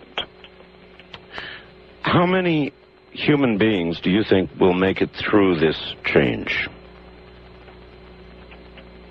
A good majority of the present human beings that are alive, but in great misery. In a world where perhaps you don't want to live, that sort of thing. That's right. That's right. All right. A lot of misery. There are many, many people who want to speak with you, Doctor. Wildcard line, you're on the air with Dr. Martin. Good morning. Where are you, please? Yes, this is a doctor. I'm a former seminarian. I would rather not give my name. That's quite all right. That's quite all right. That's quite all right. A wonderful program, Art, and Father Malachi. I think one of my spiritual directors was a friend of yours. Namely? Father Menard. Oh, yes. Ernest J. Menard. Yes. And I was a seminarian with the Premont detentions in L.A. for a while. But I wanted to talk, first of all, would you tell Art something about the 3 days of darkness when I'm done? I will, briefly. And I wanted to just mention, I wanted to talk about how I was a youth minister after getting out of the seminary. And we were asked by the bishop to go to Ogden. And we were told why the bishop wanted us to be in Ogden. And we did a retreat for 110 Hispanics. And dozens fell on the ground frothing. And I realized that I was not prepared for that. And so I fasted for about 3 days while we were doing that retreat. And no ills happened. But later on in Oregon, I met somebody who was heavily involved in New Age and occult. Yeah. And I got an inner word that says, get out of the room fast. And I was trapped between, it was a real small room and crowded and couldn't get out without making a scene. So I waited a couple minutes. And that night, I had my first out-of-body experience. I was basically grabbed by a demon. And I've had occasional out-of-body experiences since then, and basically they are stopped by the name of Jesus. That's right. It's the only means at that stage. Get free of it all as soon as possible. Yeah, those people who are involved in out-of-body experiences, stay away. The name Jesus. Dangerous. Doctor, thank you for the call. Very dangerous. Very dangerous. Very dangerous. Any truck with that, and you're into what they call, you're onto the middle plateau. And that's a very dangerous situation. Doctor, 3 days of darkness? Yes, there's no doubt about it. There are going to be 3 days when there's a great darkness over our earth, and during which it will be dangerous to be abroad, to be outside your home, and even in your home it may be dangerous. 3 days without sun? 3 days without the natural light we're used to, Art, yes. Without that. But it's like everything else, when it takes place, they will endeavor to give it an astronomical and a geophysical explanation. You know, so much of what you're saying this morning, my audience knows. You might not, because you're in Manhattan, where I presume that you've not been able to hear me. Yes, I've heard everything you said tonight. Well, tonight, yes. But, Doctor, in just the past week, yes. I don't know why, I asked the audience, yes, if one day you arose and the sun did not come up, what would you conclude? I just asked them that general question, and... what was the answer? The answer was, many answers were flippant, yes. But many answers were, they would conclude that the end has begun, or that a change is definitely upon us. It was just, it's eerie to me that I even asked that question. I know. All right. I know. East of the Rockies, you're on the air with Dr. Malachi Martin. Where are you calling from, please? From Fort Myers, Florida. How you doing, Doctor? How you doing there? What's on your mind? Okay. It's something that's been worrying me, how a lot of leaders, religious leaders like the Pope and Mother Teresa, and even, political, like Boris Yeltsin is, very ill.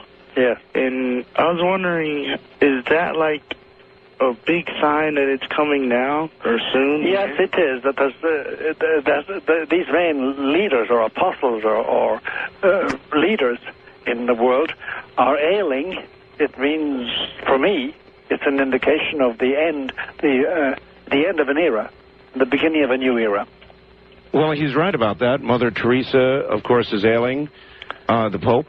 Yeah, the Pope is ailing very much, very much. In fact, within 12 months we may have a new Pope, for all we know. And Boris Yeltsin is ailing, but he's not the only one. There's something happening, and in human history, if you look at it really cohesively, you'll find that no era ends with a plonk like that, and the next one starts. They always dovetail, and our past era is now dovetailing with a new era, which is a bit frightening, quite frankly. Many things are beginning to happen. Volcanoes erupting, the ozone thinning. That's right. Animals beginning to mutate. It seems like all of this is increasing in its occurrence. That's increasing right. rapidly. It is. And Jesus said about his own generation, he said, this generation, he said, can tell me in the evening what tomorrow is going to be like. It reads the signs of the weather, but it cannot read the signs of the times. And we are like that. We don't read the signs of the times very well. All right. West of the Rockies, you're on the air with Dr. Malachi Martin. Hi. Hi. Thank you for having me on your show, Art. Yes, sir. Where are you? I am in the Bay Area, all right. California. Yes, sir. I have two questions for, is it Father Martin? Yes. I am, Art, I'm an attorney, and yes. I've also been a Christian for, right around 17 years. Yes. I've been studying demonology almost as long. Yes. And I have two questions for the Father, yes. and a couple comments, if I could. Go. Yes. First is, what is well, let me preface this and say you have mentioned a couple of times that it's when you do exorcisms, there's a conflict of the wills and driving the spirit out. Primarily the wills. Yes. So what is the basis of your authority to cast out a demon? Christ. Okay, you've been a little bit weak in referencing that, and I would go beyond No, I didn't mean to be weak at all. The blood of Jesus is what... I didn't mean to be weak at all. It's Jesus Christ. Okay, that's good. The second question is, I am... denominationally speaking, more of the Protestant tradition, and I would ask you, can a non-Catholic, without the Pope's authorization, do exorcism? I've never come across one yet. Okay. But it may be, but I've never come across it yet. They come to us, even though they remain Protestants, they remain Methodists and Lutherans and Mormons, or whatever, or Jews, or Muslims, or Buddhists, but they come to us for exorcism. Okay. Well, I'd like to proffer that you're speaking to somebody who's done a number of exorcisms. Just good. Through my life, I'm not a Catholic, and I don't have the Pope's authorization, but if it'd be okay, I'd quote two scriptures, Art, for the benefit of your audience to support that. Have they succeeded? Is that okay if I do that, Art? The question was, have they succeeded? Oh, yes. Yes, I ministered to a young lady last June. She had multiple nightmares every night. I mean, not just bad dreams, real nightmares. And we went through about 2 to 3 weeks of deliverance sessions and drove out 20-some demons, many of them manifesting and speaking and telling us where they're from. And Doctor, is there a danger to what he is doing? Listen, in my book there is, but if he's protected, he's protected. And you may have some protection, sir, of which I do not know. It must ultimately come from Christ Jesus in my book. That's what I affirm. But if you have that protection, fine and dandy. God bless you. I'll pray for you. Thank you, and Father. Hope you go right ahead. You sounds because like you can't expel these demons except in His name. That's affirming to hear you say that. I would like to just read two scriptures, Art, that are, one of them is one of my favorite verses in this area, another one that just... I would prefer you don't do that. Okay. I thank you for the call, sir, but it is possible then, Doctor, that somebody, a lay person, could successfully do an exorcism? That's right. He must therefore have been granted the authority of Christ Jesus. He must have been. And that's not impossible. It's not necessarily absolutely metaphysically necessary to come through a churchman, through an ecclesiastic. Normally, in my life, it always has. But if somebody else can do it directly with a gift from the Lord, more power to him. Doctor, there was a recent movie. I don't know if you're a moviegoer. It was called, I think in its final version, Prophecy. Its working title during production was God's Army. It was with Christopher Walken. Are you aware at all of that movie? I know. I heard about, read about it. I didn't see it. I don't go to movies very much. It basically imagined a second great war between heaven and hell. Is such a thing possible, some second great war between heaven and hell? Or is it simply, yes? Yes, there is going to be one final clash. One final clash. And we're on our way to it, but we're not there yet. We're on our way to it. How close to it do you think we are? Of course, Art, you and I know, as sensible men, it's very hazardous to guess at timings. Yes. The one thing that's difficult are dates and times and hours and places. But, given what is happening to the nations, given the existence now of the New World Order as a fact of life, and not a theory, and not a plan for the future, and given the rising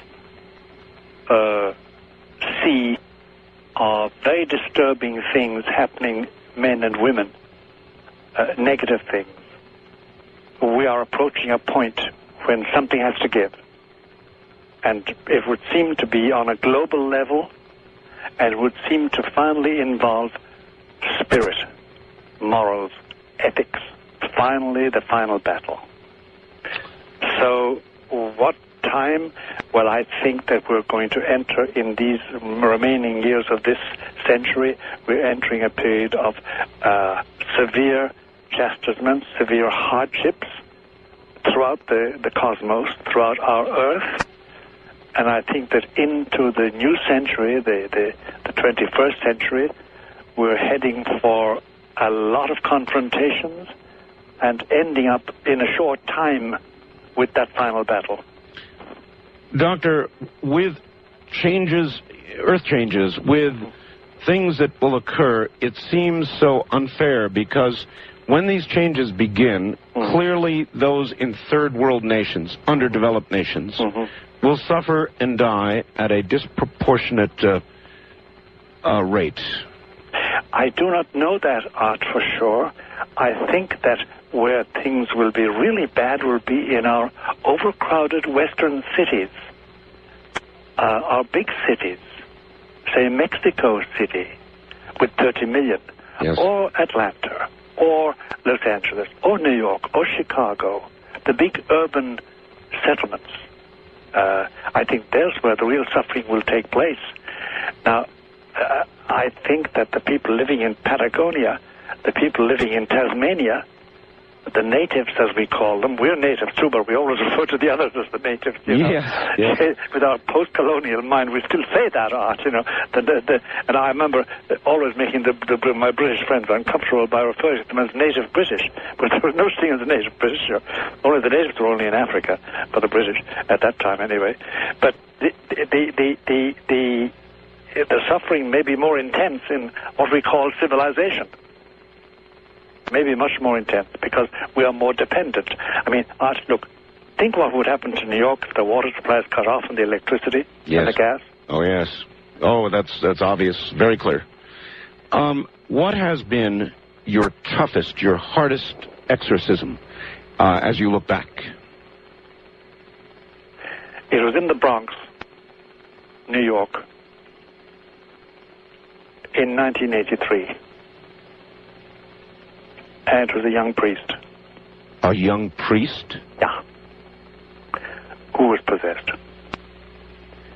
And it was long drawn out.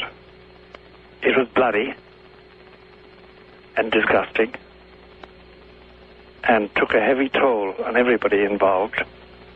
Can you tell us the manner of the possession? How would a priest be possessed? Was he himself doing an exorcism? No. He yielded piece by piece by piece.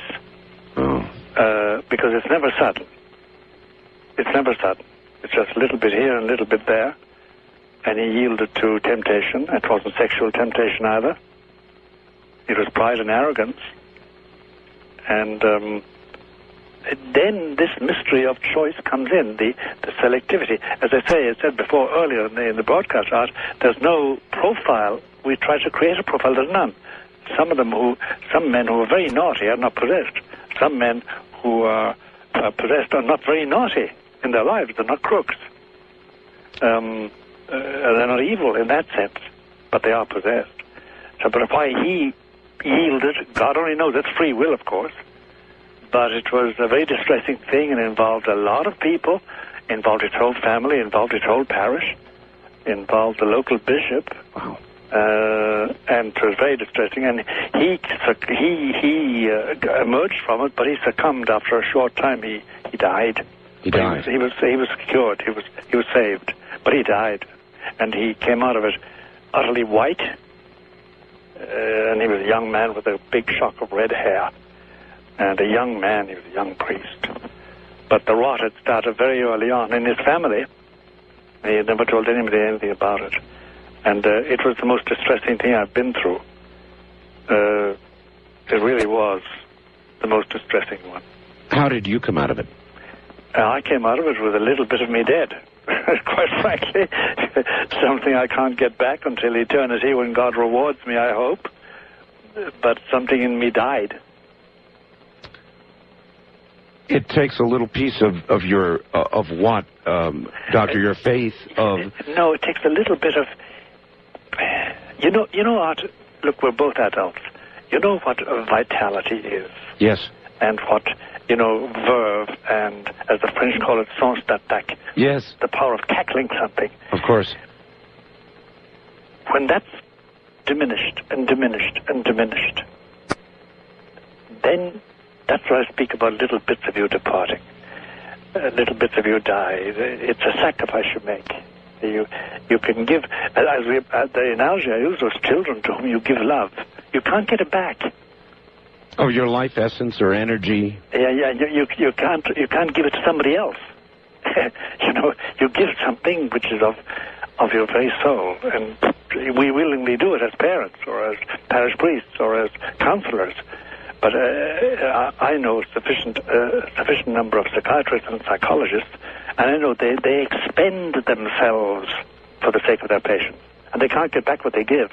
They get money, sure, yes, but that's no substitute at all. So then when it happens to a priest or somebody of great faith or service to God, it is harder, it is deeper, It is. And, that's if you were to get close to the present Pope. That's what strikes you about him at certain moments. A complete draining of his spirit. I remember I had to convey a message to him once. He came home from a 10-day tour of the Far East. And Doctor, we're at the top of the hour. Are you constitutionally capable of another hour? Yes. You are? Of course I am, yes. All right. Wonderful. Stay right there, and we'll be right back to you. Dr. Malachi Martin is my guest. We're talking about exorcism and possession and more, and we will be back.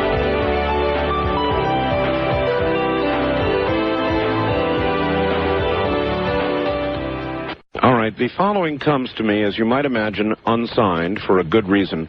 Doctor, I'm going to read you something. I'd like you to react to it, if you would. Certainly. Dear Art and Dr. Martin, in 1991, I made a pact with anyone that could get my girlfriend to come back. The response was by Satan. At that point, my eyes literally rolled back, and I heard only 2 words, 1 year. 1 year later, she broke up with me for no good reason. Several months later, I was asleep, had a dream that I was looking at myself in a mirror brushing my hair. When I looked at my eyes in the mirror, they turned totally black. The person was me, but the soul behind the eyes, evil. At that point, I knew exactly who it was, what I wanted, and how it got there. At this point, I was awake, tried to get up and turn on the lights, but was physically pushed back down to a prone position and could no longer move even a finger. To make matters worse, the bedroom door slammed shut, and I was cut off from the light in the hallway. What happened to this person? This person accepted possession and was possessed and infested, and the demonic power took over. I'd love to know what happened subsequently.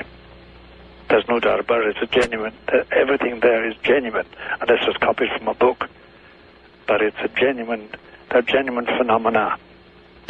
These things really happen. Doors slam they really shut. happen. They do, but you see, the point is this: that if you go to a doctor and tell him that, he sends you to a shrink. Sure.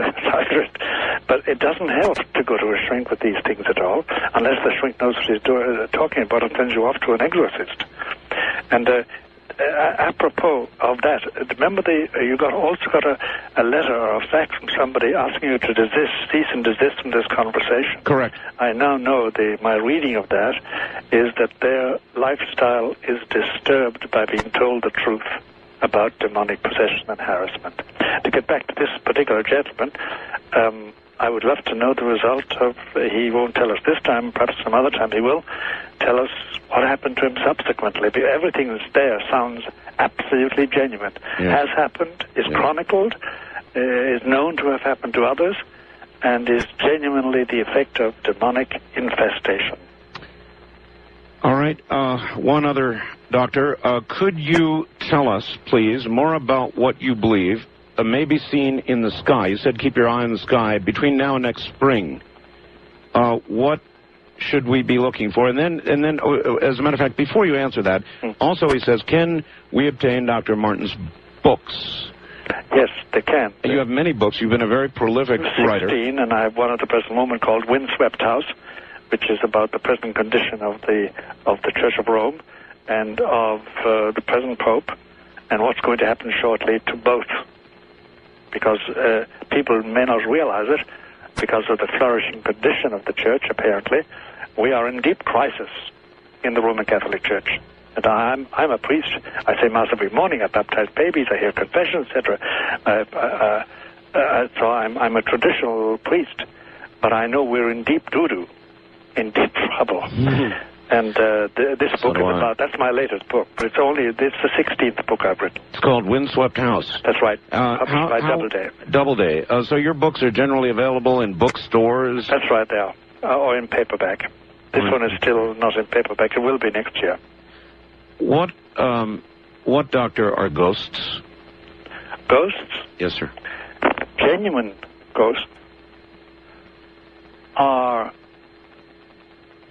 visitations by people already dead who are allowed by God to visit the living for some reason or other, usually known to the person visited, but not admitted by them until they wake up. There are some cases where what we call ghosts is demonic infestation of a house or a city or a street It does happen.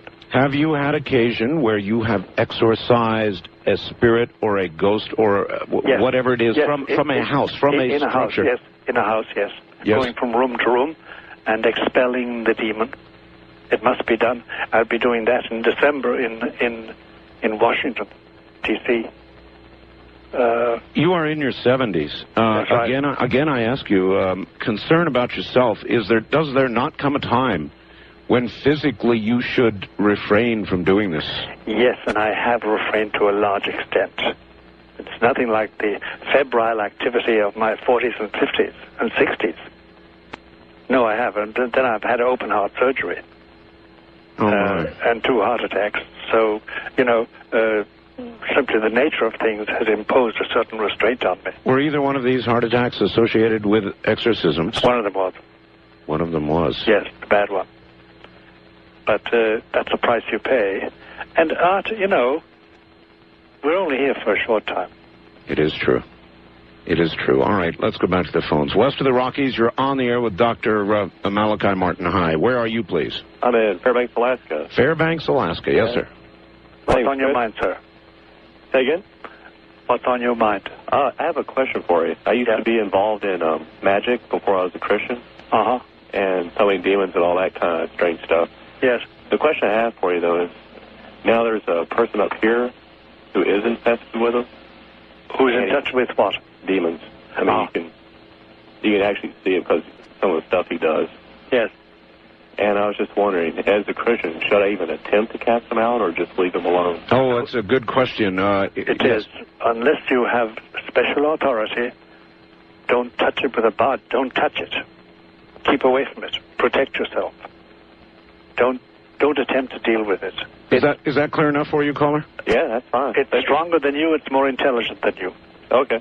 All right. Have a good morning and stay safe. East of the Rockies, you're on the air with Dr. Malachi Martin. Hi. Hi. Good morning to both of you. Art, like I said, I'm sorry I hadn't been listening this morning, but I am taping it for later listening. Where are you, sir? Yeah, I'm sorry? Where are you? I'm in Fayetteville, North Carolina. Excuse me, my name is Bill. Hi, Bill. Art, I got a question for you and also one for Dr. Martin. Yes, if I remember correctly, if you want to jog my memory here, you said that you had a story about a Ouija board which you would not dare tell. That's right. Okay, that's all I wanted to know about that. But that's all I'm willing to say. Yeah. Hey, Dr. Martin, it's a pleasure and honor to speak with you, sir. Thank you very much. Yes, thank you. I was listening to Art's show earlier, and I believe Sunday night you had a Dreamland thing where you had a seance. Is that correct, Art? I have a recording. I didn't have a seance. I wouldn't. I wouldn't do that. But I had somebody on who had conducted a seance, and in the course of that, there was the sound of babies crying. Yeah. And I played that on the air. Yes, indeed. I recall, I believe a woman called in and said she heard a female voice in the background as well. Yes. But nonetheless, Dr. Martin, my question for you is just very simply, what is the role of a seance in the act of demonic possession? And the role of the seance is chiefly this: it lays you open to invasion, because the essence of a seance is the sitting or standing or lying down, it depends on what physical posture they take, and trying to communicate and to commune with the spirits. And that means opening the channels of your mind and will. And if you do that, you're sitting duck. A sitting duck. All right. First-time caller line, you're on the air with Dr. Malachi Martin. Hello. Hi, this is Rita. Yes, Rita. I have a question. My sister-in-law that lives with us is mentally retarded.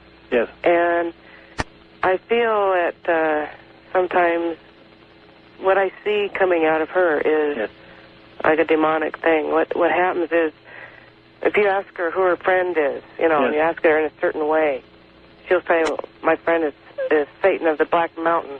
Mm. And if my daughter knows how to get her going and just get crazy. And I just wonder sometimes if... Has she always been like this? Well, not from the start of my marriage to my husband. See, he told me, he said she's evil. And she has evil ways about her. Has she always been retarded? As far as, yes. As far as he knows she was born that way. And she's got like the mentality of a 5-year-old. Mm-hmm. That's what the doctors have said. Now, I've seen her as normal as you and I. I mean, I don't know how you are, but I mean... Yeah, you can presume we're normal. Yeah. But I mean, my daughter pretends to vomit, and she'll just go off.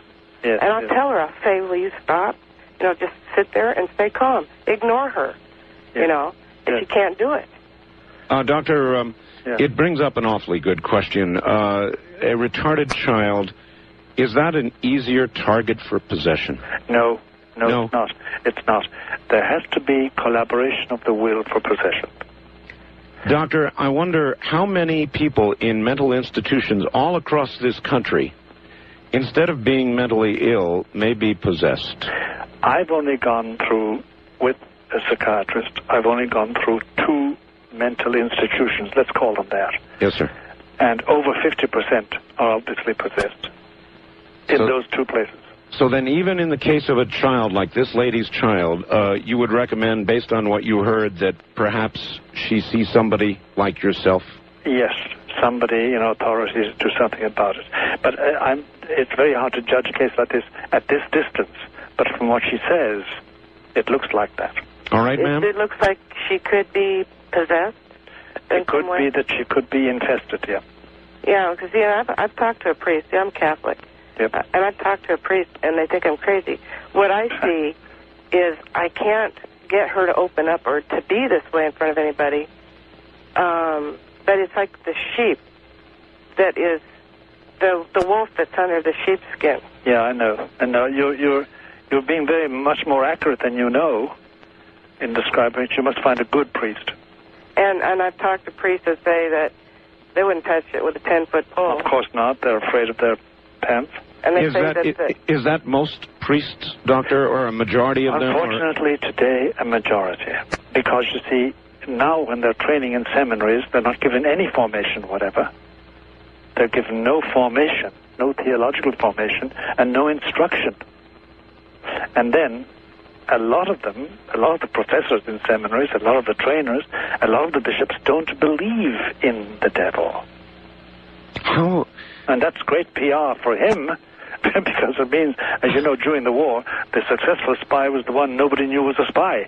Well, how can, a dumb question from a layman, how can a priest believe in the Almighty and not the other force? I mean, because actually, Art, it's a very telling question, and it's an intelligent question, because overall their faith has weakened.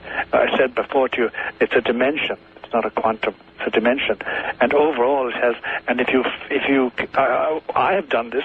I've probed people who don't believe in this, and I find that their belief in the resurrection of Christ Jesus, their belief in heaven, their belief in hell is all shaken to bits. Sometimes non-existent.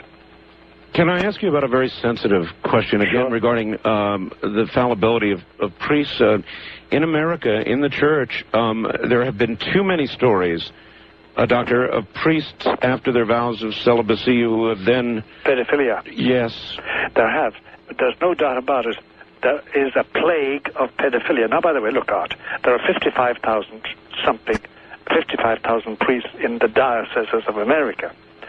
And of that amount of 55,000, about approximately 2 to 4% have been found guilty of pedophilia, have been pedophiliacs. It's still too much.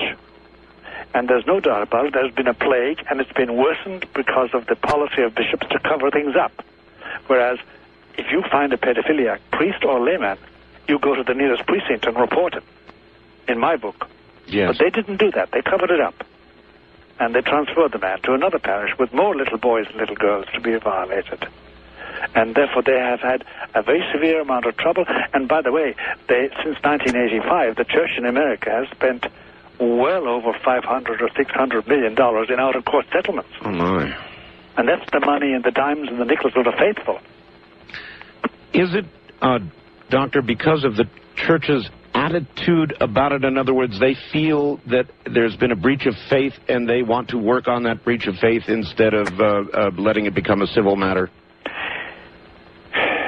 Or is it just a plain old cover-up? No, Art, it's more complicated than that. There isn't a network of homosexual priests. We know that now. Unfortunately, there is a network, and they cover for each other. So that's a complicating factor. It's not a wide network, but it does exist, number one. Number two, as you know, for any ecclesiastic in the Catholic Church, there are only two evils, bankruptcy or moral scandal. Yes. They're the two things they're afraid of. Yes. They're not afraid of anything else. And therefore they try and cover anything up which breeds scandal, because that destroys prestige and finally stops money, stops people contributing. What are your feelings about vows of celibacy? I'll tell you something. My experience is as follows, whether as a chaplain in the U.S. Air Force, which I was, or as a parish priest, which I have functioned as, and as a priest now dealing with people, there's no doubt about it that a priest who is a celibate, a real celibate, not just a eunuch, you know, a real celibate, yes. Many who take the vow of celibacy are really eunuchs. Somebody has put a chastity belt on them and thrown away the key, and they're looking for the key. And sometimes they find it to be rude and lewd about it. But genuine celibacy makes you so specialized that people can confide in you. Yes. And they know you belong to them and them alone. And they know you're not going home at night to your wife. And there's nothing wrong with that. But you're not sharing anything with anybody. Your heart belongs to Christ as a celibate, if you're truly a celibate. But celibacy is it's a gift, by the way. And it's a rare thing, the practice of celibacy. There are a lot of celibates who take that vow.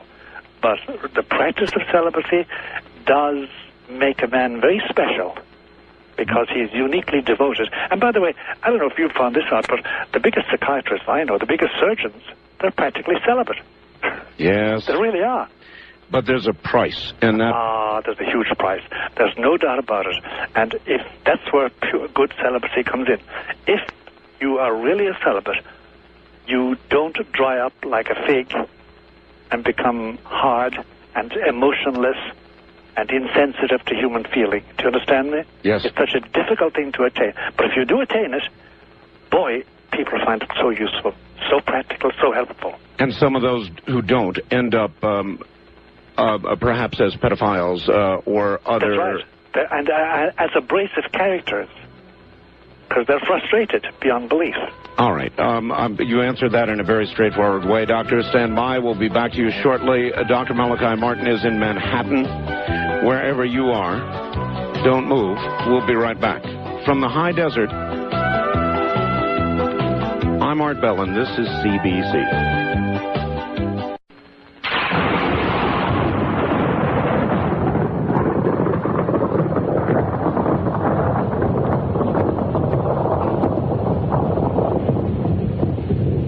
I'm sort of sorting through the faxes and questions that I'm getting. Dr. Martin, yes. Another one I want you to listen to here. Sure. Dr. Martin, I went to Brophy College Prep in Phoenix, the premier Jesuit high school in Arizona. Yes. Since I've left there, I've been tormented by a will that is other than my own. I've been forced to commit acts that I would never have dreamed possible myself. I have no control over them. I want to do otherwise, but I can't stop. I feel I've been violated spiritually. I've had my mind and will taken over by other spirits. I know I have felt a force in me driving me to do other than I want to do. I am not a Jesuit. I am more or less of the new spirituality that's out there. I feel I have been tormented by demons and have been possessed. I need to know how I can stop it. I want to have faith, but I'm scared. I believe each individual holds God within himself, but I'm so afraid of losing control to these others again that I can't hold any faith at all. What can I do? Go to the local priest and bishop and get an exorcist. An exorcist? Get an exorcist, yes. How hard are they to find today? Not so difficult. In certain places they don't exist, but in other places they do. And the first place to go to is the diocesan chancery or the local parish priest. All right, good advice. Mr. Bell, this is Catherine from the Gulf Coast area of Texas. Would you please ask Father Martin this question? Father John O'Connor not Cardinal John O'Connor, said because the energy loss from a true exorcist is so great that a Catholic exorcist lives only about 15 years after he is deeply involved in this. He further says the hatred from the demon is so horrendous that it literally drains him. Yes? Yes. But there are exceptions to the 15-year rule. You must be one of them. Yes, I am. How do you feel? Why do you feel that you have been so blessed? I don't know, Art. I just don't know. I take it as it comes. I didn't expect to live this long. I really didn't. Surprised, huh? Surprised is right.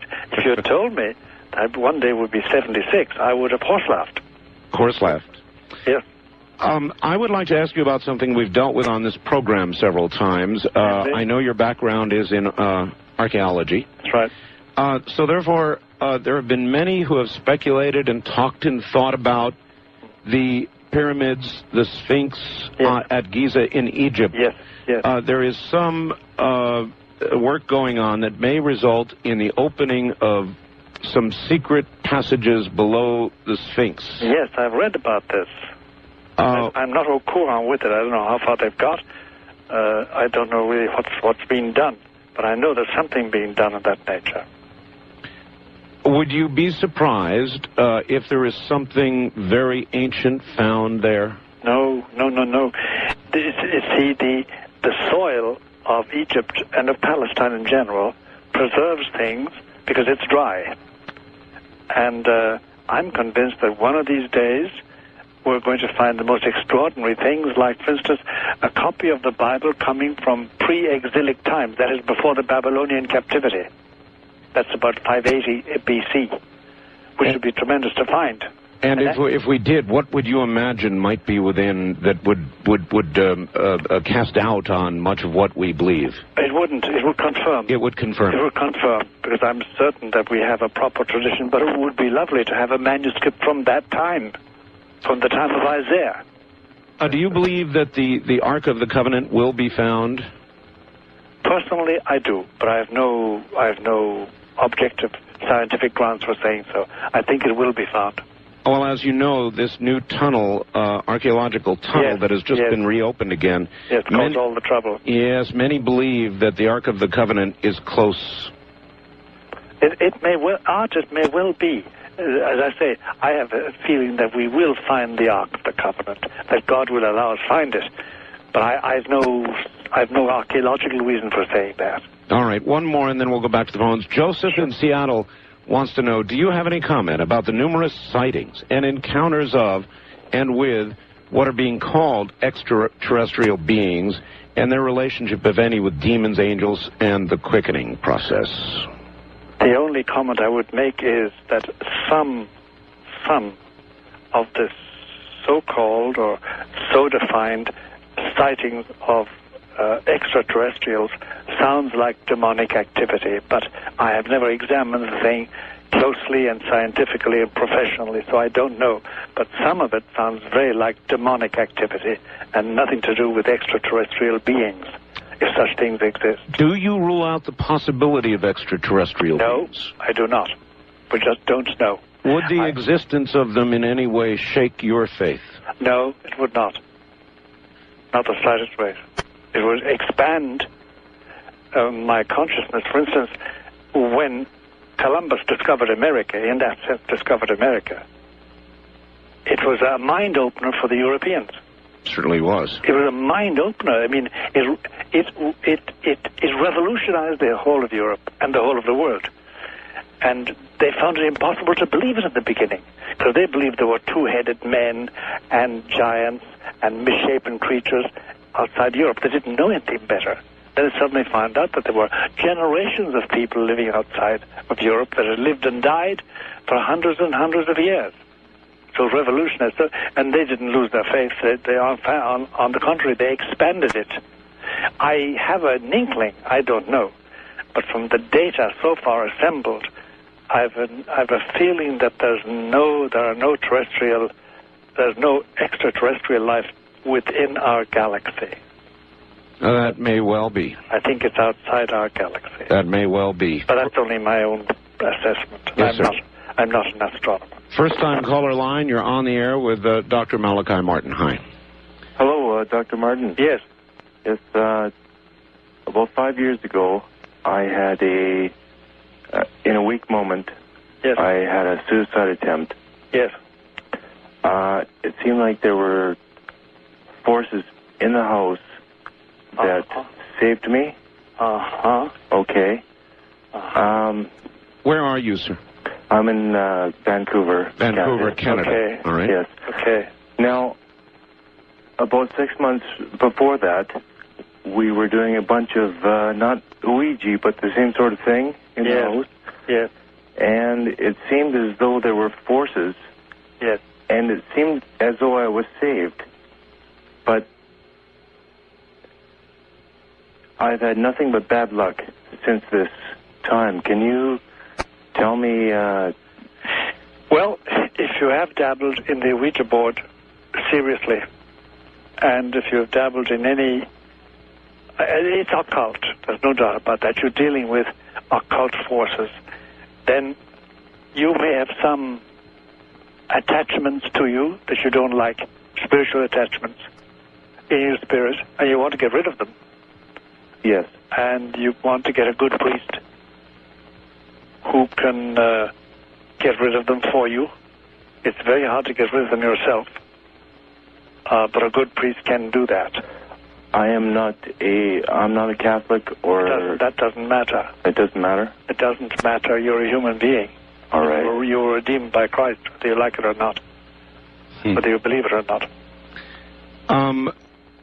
So seek proper help. That's right. Doctor, the nature of suicide. Yes. What happens to a soul that commits suicide? Well, you know, it's called Satan's eighth sacrament, suicide. There are 7 satanic sacraments, apparently, but suicide is the 8th one. What happens is briefly this, that by my own hand, I cut myself off from leading a life according to God's will, who is the master of life and of death. And by doing that, I violate a fundamental commandment of His, which is do not kill yourself. It's a fundamental law in my nature.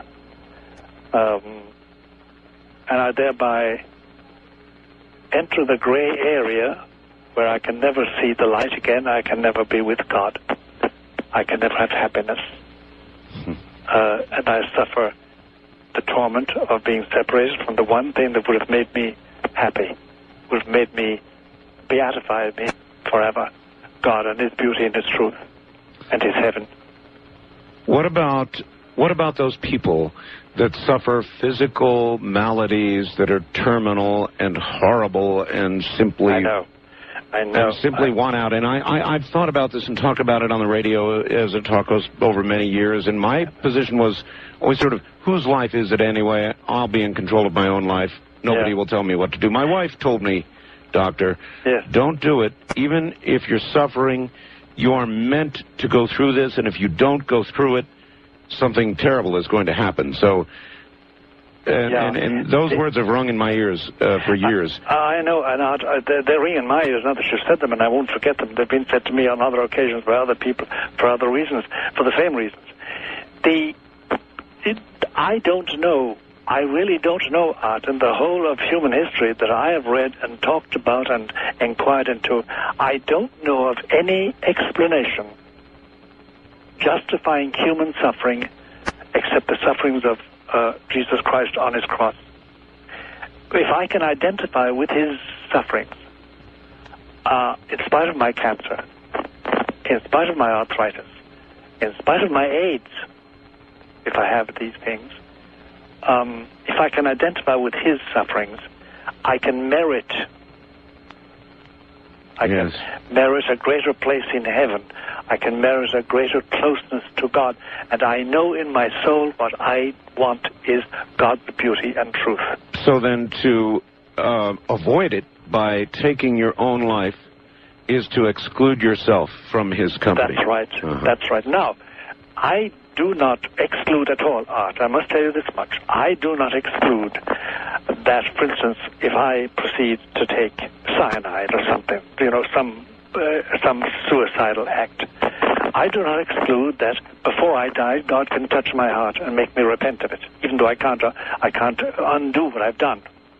In other words, redemption always possible even in the last second. But yes, I don't exclude God's mercy, but you're running a terrible risk. The numbers might not be with you. That's right. All right. Wildcard line, you're on the air with Dr. Malachi Martin. Good morning. Yes, thank you. Where are you, sir? I'm calling from California. All right. Yeah, okay. But, thank you for the opportunity to speak with Dr. Malachi. I had a couple of questions, but first I was very concerned about something that you said. You had stated that something about the draining of your spirit. Yes, that's right. I didn't really understand. All right. Let's try and explain that again. In the course of an exorcism, your spirit is drained, or a piece of you is lost forever. Is that about right? That's about it. You give out something you can't get back. Otherwise, you're no good. You're not effective. It's like the love you give your child, or your wife, or your husband, or your country, or a cause. If you really give love, you don't get it back. Does that help you, caller? Well, I just wanted to humbly say that there is that one infinite spirit of love that is inexhaustible. That's right. That's right. But but the question that I had, in my studying of metaphysics, and I do stay within, the matrix of Christian principles. Yes. But I come to realize that throughout Christendom that there is much phenomena to be studied. From the Appalachian people who handle serpents and drink poison in the name of Christ, and glossolalia in the church, stigmatas, and these exorcisms and apparitions, So your question is? Well, I just wanted him to comment on that. And another question that I had was yes? Is not the revelation, in your thinking, a prophecy of mass exorcism? Mass exorcism, I never heard of that. I don't think it's possible. Too bad.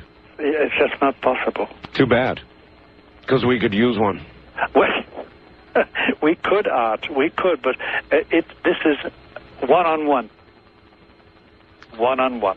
It's always one-on-one, isn't it? It is finally one-on-one. There is such a thing as a demon sharing several people. And you can get rid of that demon and exclude that, but it's not a mass exorcism. You're still concentrating on one damn spirit. East of the Rockies, you're on the air with Dr. Malachi Martin. Hello. Yes, this is Thomas in Madison, Wisconsin. Yes, sir. Yes, Thomas. It's an honor to speak to you, Father Martin. Thank you very much for saying that. Yes, I just finished reading your book, Hostage to the Devil.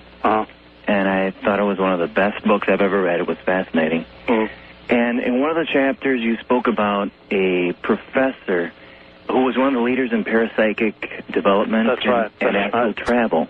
That's right. And I was wondering if that has any connection with what is widely known now as remote viewing. Yes, it has. And if there's any demonic possession related to remote viewing. Yes, there is. There is a demonic possession related to it. In the process of doing what these remote viewers do, and it is very interesting, Doctor, because there was a Nightline program. Yes. And it turns out our own government, for 20 years, has been involved in remote viewing. Oh, yes. Oh, yes. What is a person doing when they remote view? It's not exactly an out of body, or is it out of body? And they are subject then to all kinds of things, as you are when you open other doors with Ouija boards or whatever. I'll tell you what it is, Art. Really, what is at stake, and it's very volatile. It's like nitroglycerin for the soul. It's this. There are latent powers in us all. Yes, I believe that. The Nazis in their death camps, seeking to develop the perfect mind control, developed means, they found means of developing these latent powers. When we conquered Germany, we imported not merely physical scientists, rocket scientists like von Braun and the others. Right. We also imported the doctors who had gone in for mind control. And that some of those mind control methods were used in the special forces of the USA. And they have found that in certain cases they produce the very traits that you find in possessed people. But it does give remote viewing, makes it a reality, and remote action a reality. And the Soviets in their day and the Nazis went much further than we ever went. We learned from them. But it's highly dangerous because you probably heard me say, and it went by your ear, Art, and I didn't emphasize it, I spoke about the middle plateau. The middle plateau. I mentioned that once. That middle plateau is the plateau on which evil spirits work. And they use every paranormal power that they can, that's latent in human beings and can be evinced, can be used. And it's very dangerous and volatile. It's the nitroglycerin of the soul. It can blow it up. And it's a very dangerous thing because you let loose something amongst human beings as a group that's destructive in the extreme and completely immoral. There's no ethic, there's no moral, there's no rule at all. No, I believe that as well. I believe that as well, but it is real, isn't it? Oh, gee whiz. It's real. That's the difficulty about it. It is real. And I know people who teach it. So do I. Yeah. But no, not for me. Thank you very much. I'm a coward. I run. I really do, Art. I have nothing to do with it. And I want to stay with the devils or with the angels. You know, circling back, again, I can't get it out of my mind. There are these people who have comfortably made a deal and are living with this deal. Oh, yes, and they expect to go home to Satan. Oh, yes. Are there more and more of these people? You see them, you know them? More and more. There are more and more appearing to be there, anyway. And it's very hard to get away from the impression that there are more disciples than there ever were before of Lucifer. Lucifer in particular, not so much Satan. Lucifer. Listen, yes. Doctor, we are at the end of another hour. Okay. Are you willing to savor the final one? Yes. You are. Wonderful. Why don't we crown it up and finish it up?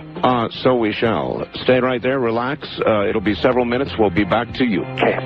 Dr. Malachi Martin is my guest. And I've got a couple of questions, one concerning something called the Guff when we come back.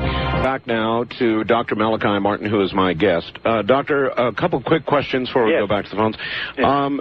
Doctor, was that movie, The Exorcist, based on a real case? I meant to ask you that. Yes, it was. It was. It was based on a real case, but it was highly Hollywoodized. Do you understand me? Yes. Because the reality was very different. It was a landmark case, actually, way back in the 1950s. And it was a genuine possession case of a young boy. They made it into a girl, the Exorcist movie itself. Yes. But it was a landmark case and was written up only 2 years ago with the actual theme, the actual history itself, published by Thomas Allen. And he just simply wrote it up as a reporter. It's fascinating stuff. I believe it was in the St. Louis area, wasn't it? That's right, it was. It was. And the actual telling of the thing, the history of it, is much more fascinating than the book. It's much more fascinating. It's an amazing thing. But it was a landmark case. Was there a loose connection to the real case? Yes, there was. There was a loose connection, but it's very loose altogether. Nevertheless, I shall never forget the end of that movie. You mentioned there was a case of somebody going out a window. That's right. There was. Where was that? That was in Washington, D.C. Resulted in a death? Yep. It is equivalent to defenestration. Doctor, there was another movie that I saw once called The Seventh Sign.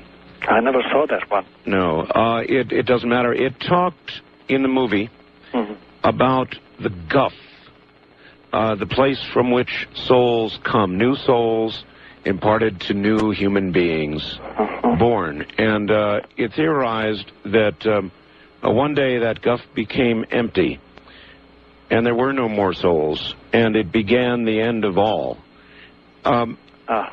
Is there an endless supply of souls? Well, put it like this. God can go on creating souls as much as he likes. In that sense, there's an endless supply. But they're not just hanging around someplace, like in cold storage, waiting for bodies. You know, that's a bit of fancy. Yes, no doubt. It's a bit of fancy. All right, well, this following is not fancy. It's awfully serious. We're drawing a lot of serious comments, and I'm going to read this to you and get your reaction. Sure. Dr. Martin, I have recently been fighting suicide. Yes. I was at a point where I gave up on life because of my sexuality. Yes. I'm gay.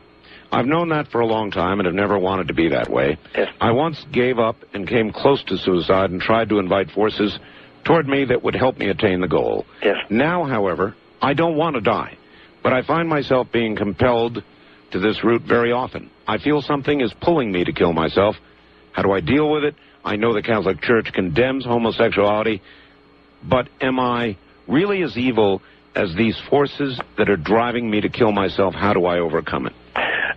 The answer is that you are not as evil as these forces would have you believe. And the persuasion that you are evil is merely a means of getting you to despair and say, what's the point? Let me kill myself. You need a good confessor. You need a good advisor, as well as perhaps some therapy. But therapy won't cure this. It's a question of asking God's mercy and getting it, and getting absolution for sins, and starting the long process of cultivating friendship with God. It can be done, and a good priest will help you, and there are good priests. All right.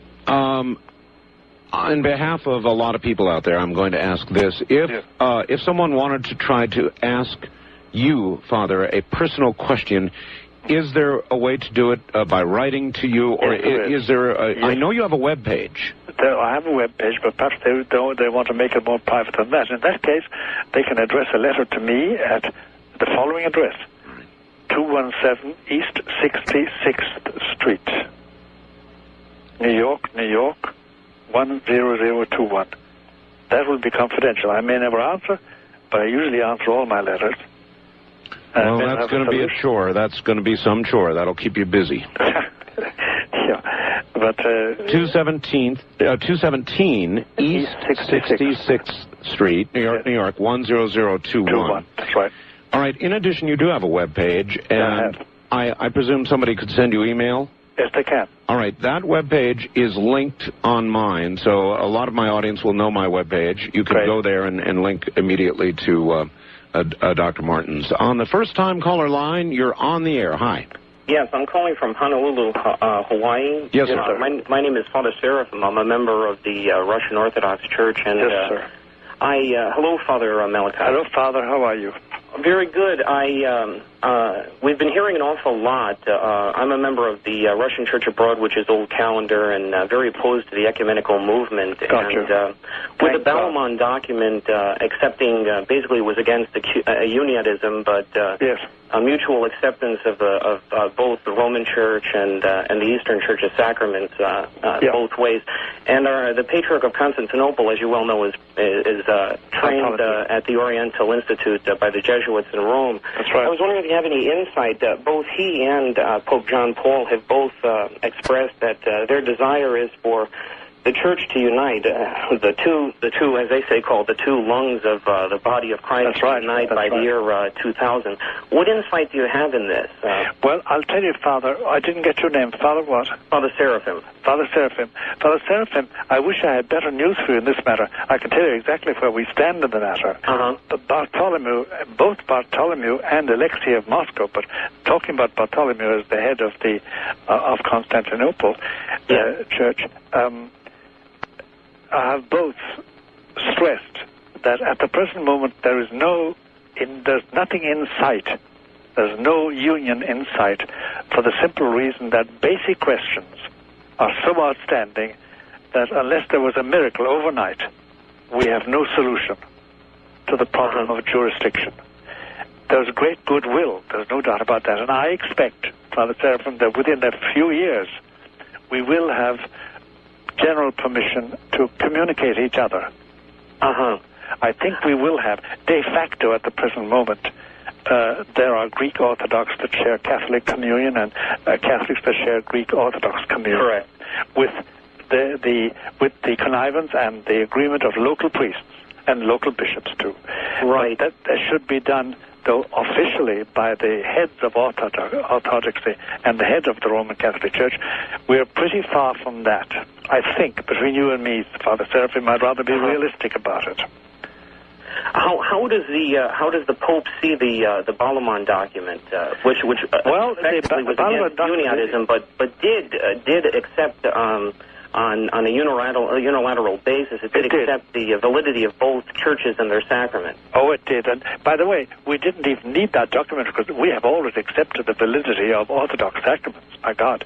For instance, when Greek Orthodox are dying and they have a Catholic spouse or a Catholic, I absolve them with the Greek priest. We both work together.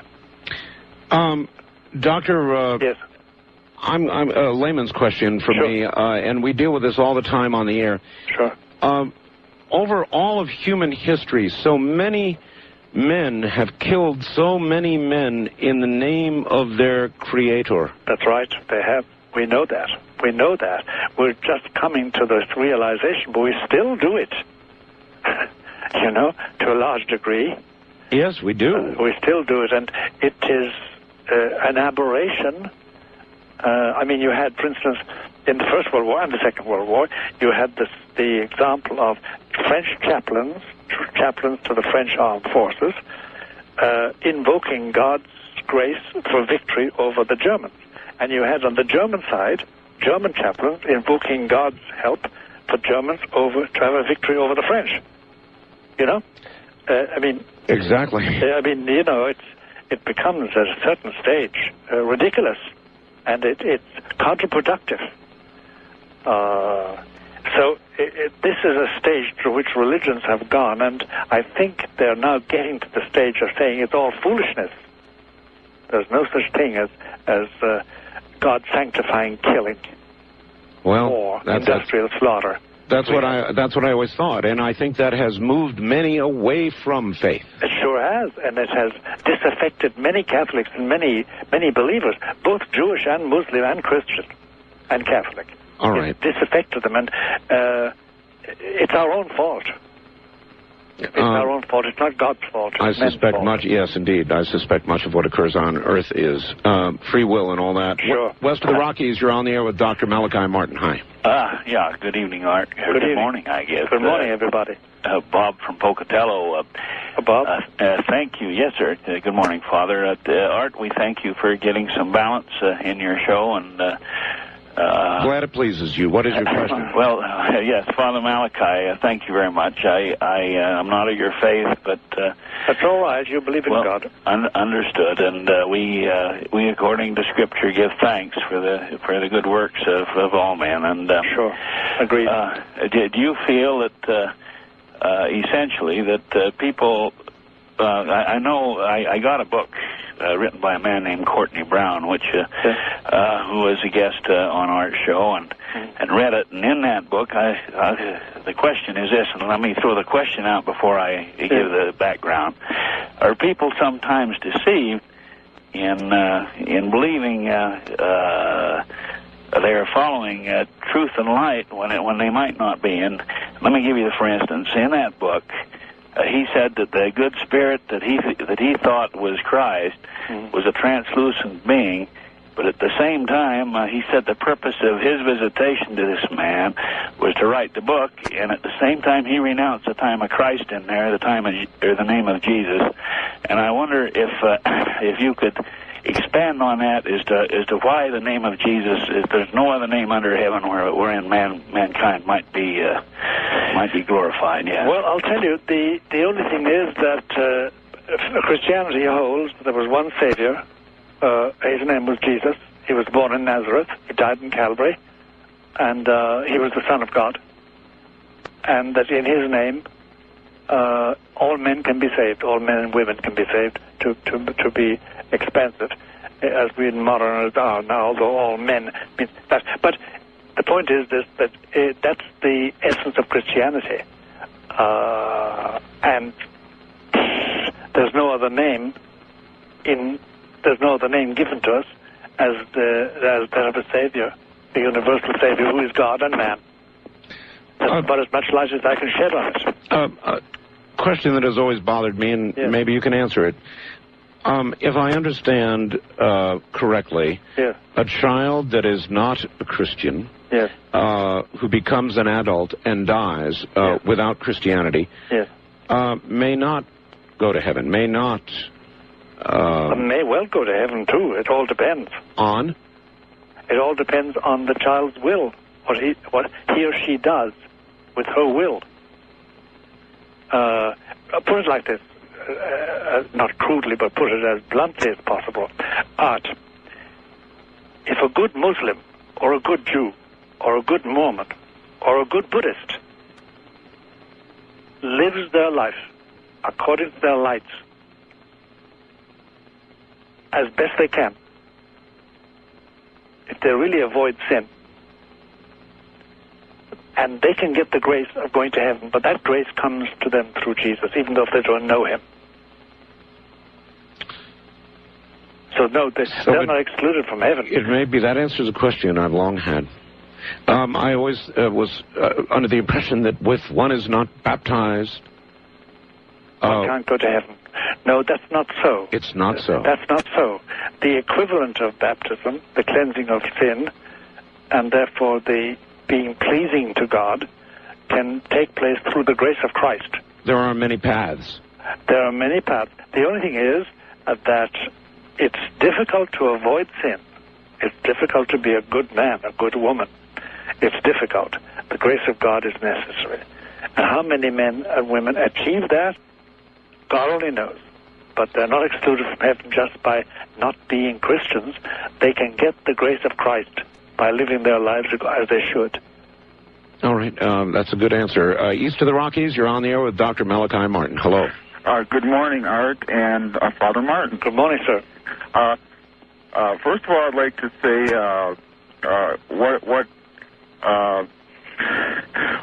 that a man like you I'm sorry. I'm just trying to be complimentary. Where are you, sir? I am calling from Valparaiso, Indiana. All right. Valparaiso. Yeah. You have a question. Yes. I've had a problem since I was a child, and it has to do with what I consider in the harassment category. Yes. They seem to be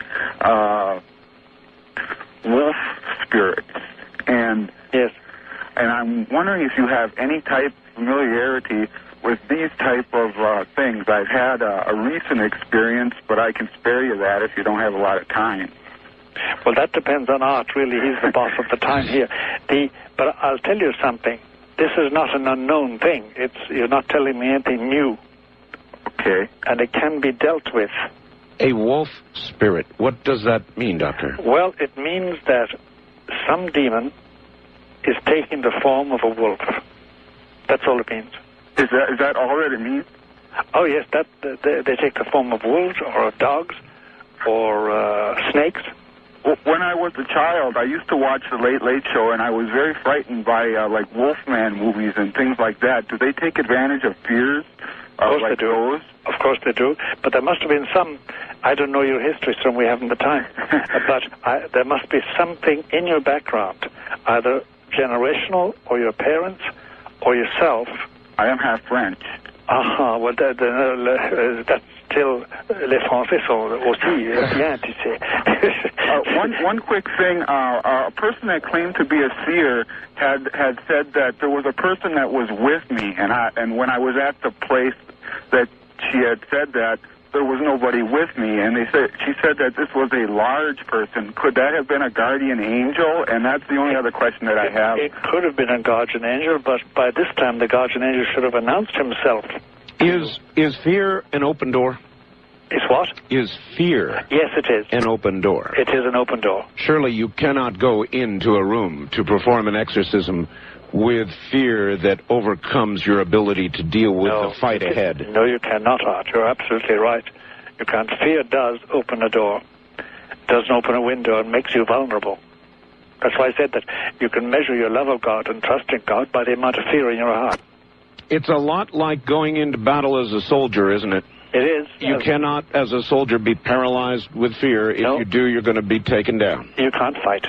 You're not going to fight. You'll be taken down. All right, Doctor. Stand by. We'll be right back to you. You've done very well. Now to my guest, Dr. Malachi Martin in Manhattan, where I suspect the sun is probably beginning to come up.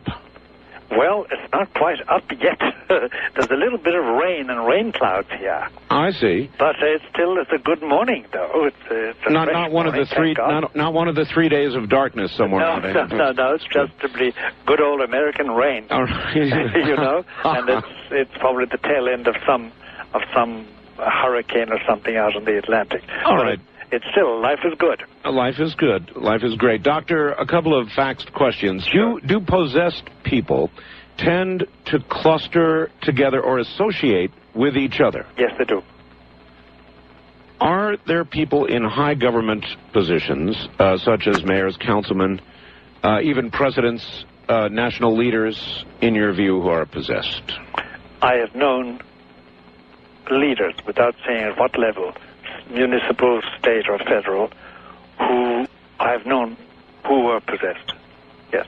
I don't say which country even, but yes, certainly.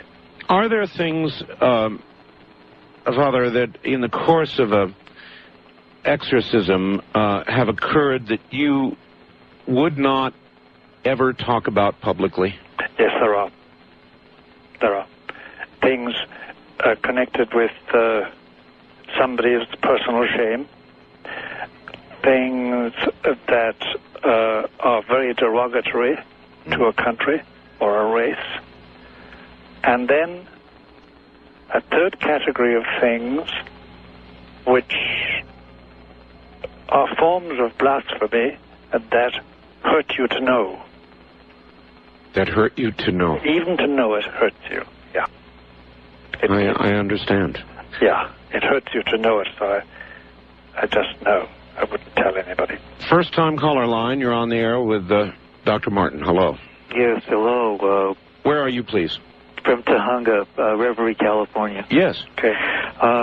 Good morning, Doctor. Good morning, Art. Yeah, yes. Good morning to the world, really. That's right. I'm wondering whether or not a person can be possessed, first part of this question, and not have any fear. Does that mean it's a complete... Not of any fear. Not of any fear of what? Of anything. Of virtually feeling that from the earliest days of my recollection of my walk onto one side of the hill or the other has allowed me to experience something that I've always had a notion that may be playing with the dark side. Yes. But I wonder if it's possible to have a possession by, as you say, one generation to the next with a spirit or a demon that has to be not considered really that malevolent. Someone more like... well, you may not consider it so. The question is, can you be possessed and be, in effect, comfortable with that? Is that your question? Yeah, something like if my family went back to the Borgias. All right. Those who are perfectly possessed are quite comfortable and don't want to change. They're very comfortable. you could have 4 children and love your children. Oh, yes. Oh, yes. Oh, yes. Oh, yes. And love those things in life? Certainly, yes. Yes, but you'll hand on something. Because, look, my friend, I will probably never have the pleasure of meeting you, but I know this much, that if we were to meet, if you meet anybody, if you have some interchange with anybody, even on the telephone, even by this radio satellite that is linking us now, you modify the person morally. You've modified me already, and I've modified you. And Art has modified me, and I've modified you. There's always... We human beings are not machines. We receive indelible impressions from each other, even at a distance. And therefore you influence everybody according to the good or the bad in you. And therefore you can't simply say that I can have 4 children and love them. It says you can, but you're going to give them something that you wouldn't give them if you weren't possessed. You understand exactly what you're being told, don't you, caller? Yes, I do. But doctor, do you sense? Do you go by sense, or do you go by a knowing? You know or understand? It's a knowing, caller. That's not hard to answer. It's a knowing. All right. I would say to that person, just being a layman, seek somebody out, eh? That's right. That's right, I would. Wildcard line, you're on the air with Dr. Malachi Martin. Hello. Yes, is it myself? That's you. Okay. Where are you, sir? I'm in Wenatchee, Washington. All right. And I had a question, but I just was kind of really thrown off by something. Father Malachi, is it? Yes. Okay, pronounced it right.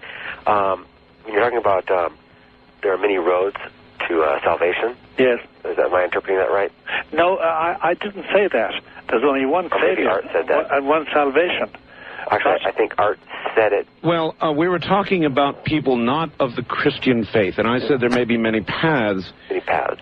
But really, there is only one. It's just that it is possible, and the discussion was centering around whether it's possible for somebody not of the Christian faith to be saved, to go to heaven as we all would wish, and the answer was yes. The answer is yes. In the way you live your life.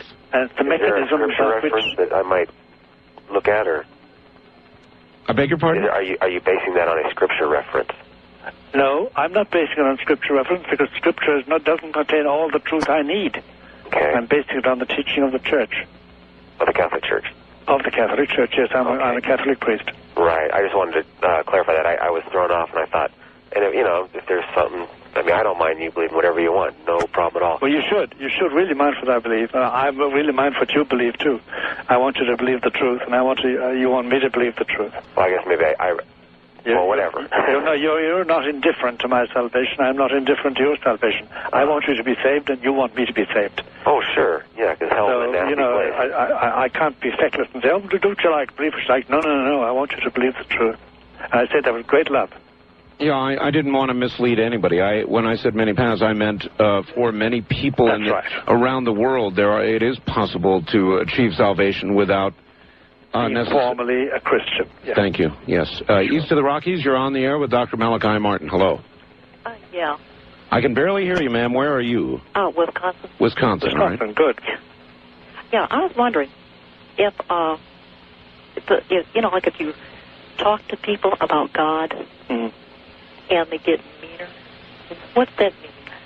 All right, if you talk to people about God and they get meaner or they get angry, what does that mean? It does happen, all right.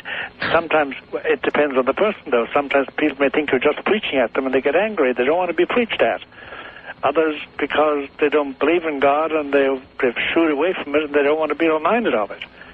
There can be various reasons why they get mean, and they shouldn't be mean. They should not get mean. If there is a particularly violent reaction, then it might have more meaning, mightn't it? That's right. It might have art, yes. It would, if it is a particularly violent reaction. And as a Catholic, I often met that in my youth. There was much more prejudice against Catholics. I get a very violent reaction from people. But people are funny, They are. There was a TV show named that, I think. West of the Rockies, you're on the air with Dr. Malachi Martin. Hi. Hello. Hello. Hello. Hello, Doctor and Art. Yes, where are you, ma'am? I'm in Southern California. Okay. My question is, excuse me, what are your thoughts about multiple personality disorder? MPDs, as we call them. Yes. I'll tell you, the experience I've had working with psychiatrists is that the cases we've come across, over 50% are not what traditionally called MPDs. They are a question of multiple demonic possession. And how would that be determined which? Only by exorcism, by trying exorcism. I'll give you one case, concrete case. I'll do it fast out. Okay, it's a woman, grandmother, engaged in certain rites, Satanist rites, affecting the life of her grandchild and her own daughter, and doing it in the name of Isabel, one of their personalities, and then suddenly switching to Hilda, and so on, multiple personality. But we decided that it was too Satanist in its tone, and we should try exorcism. And having tried exorcism, we found she was possessed. She entertained these demons. Oh, my.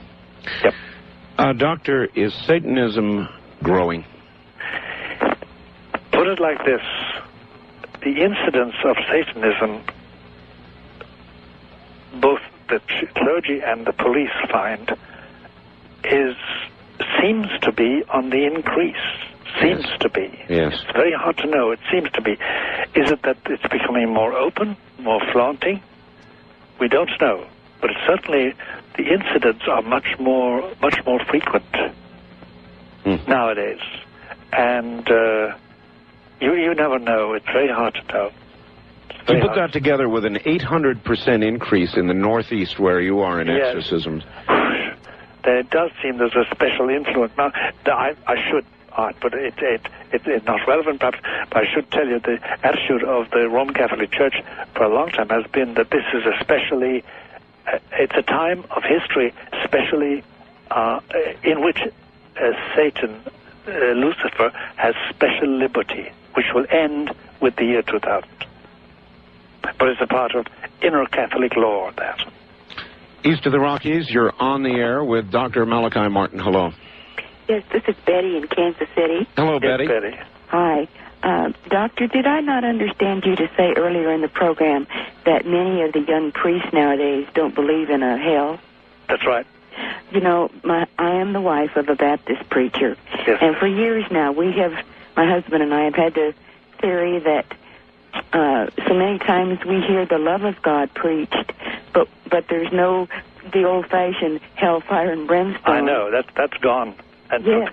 from Catholic and that's why we're in such trouble today. I know it is. I agree with you, ma'am. Yes.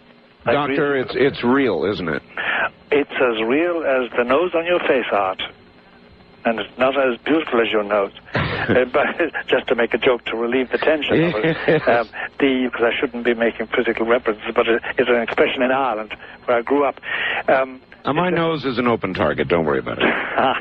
No, it's like as plain as the nose in your face is a famous phrase in Ireland. They're always saying it. It's as plain as the nose in your face, but of course. But yes, it's real. It's real. It's too real for words, and it's very, very off-putting. I don't want to end up there. Well, you know, I've received. I haven't read them all, but I've received a lot of, but not a lot, a few angry, very angry faxes. I'm sure you have. How dare you, Art, expose the audience to this old-fashioned, put the fear of God in them, hell and fire and brimstone. You know, people very angry. Oh, they are. I know they're very angry. And as I say, my reading of the really angry ones is that this disturbs a way of life. This manifests a weakness. This tells the truth about the way they live, and they don't like that to be reminded of it. Enough said. West of the Rockies, you're on the air with Dr. Malachi Martin. Hello. Morning, Art. Good morning, sir. Where are you? Kentucky. All right. Got one real quick question for Dr. Malachi. Would you please make some kind of comment or explanation about the Witch of Endor and Saul and Samuel? There's no doubt about it that the function of the Witch of Endor was what we would say as a channeler, if you know what channeling is nowadays. Oh, yes.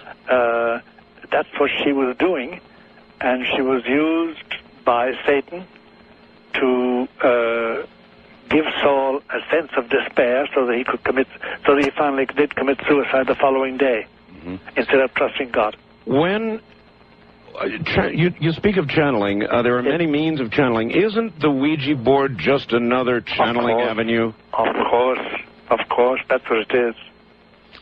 First-time caller line, you're on the air with Dr. Malachi Martin. Hi.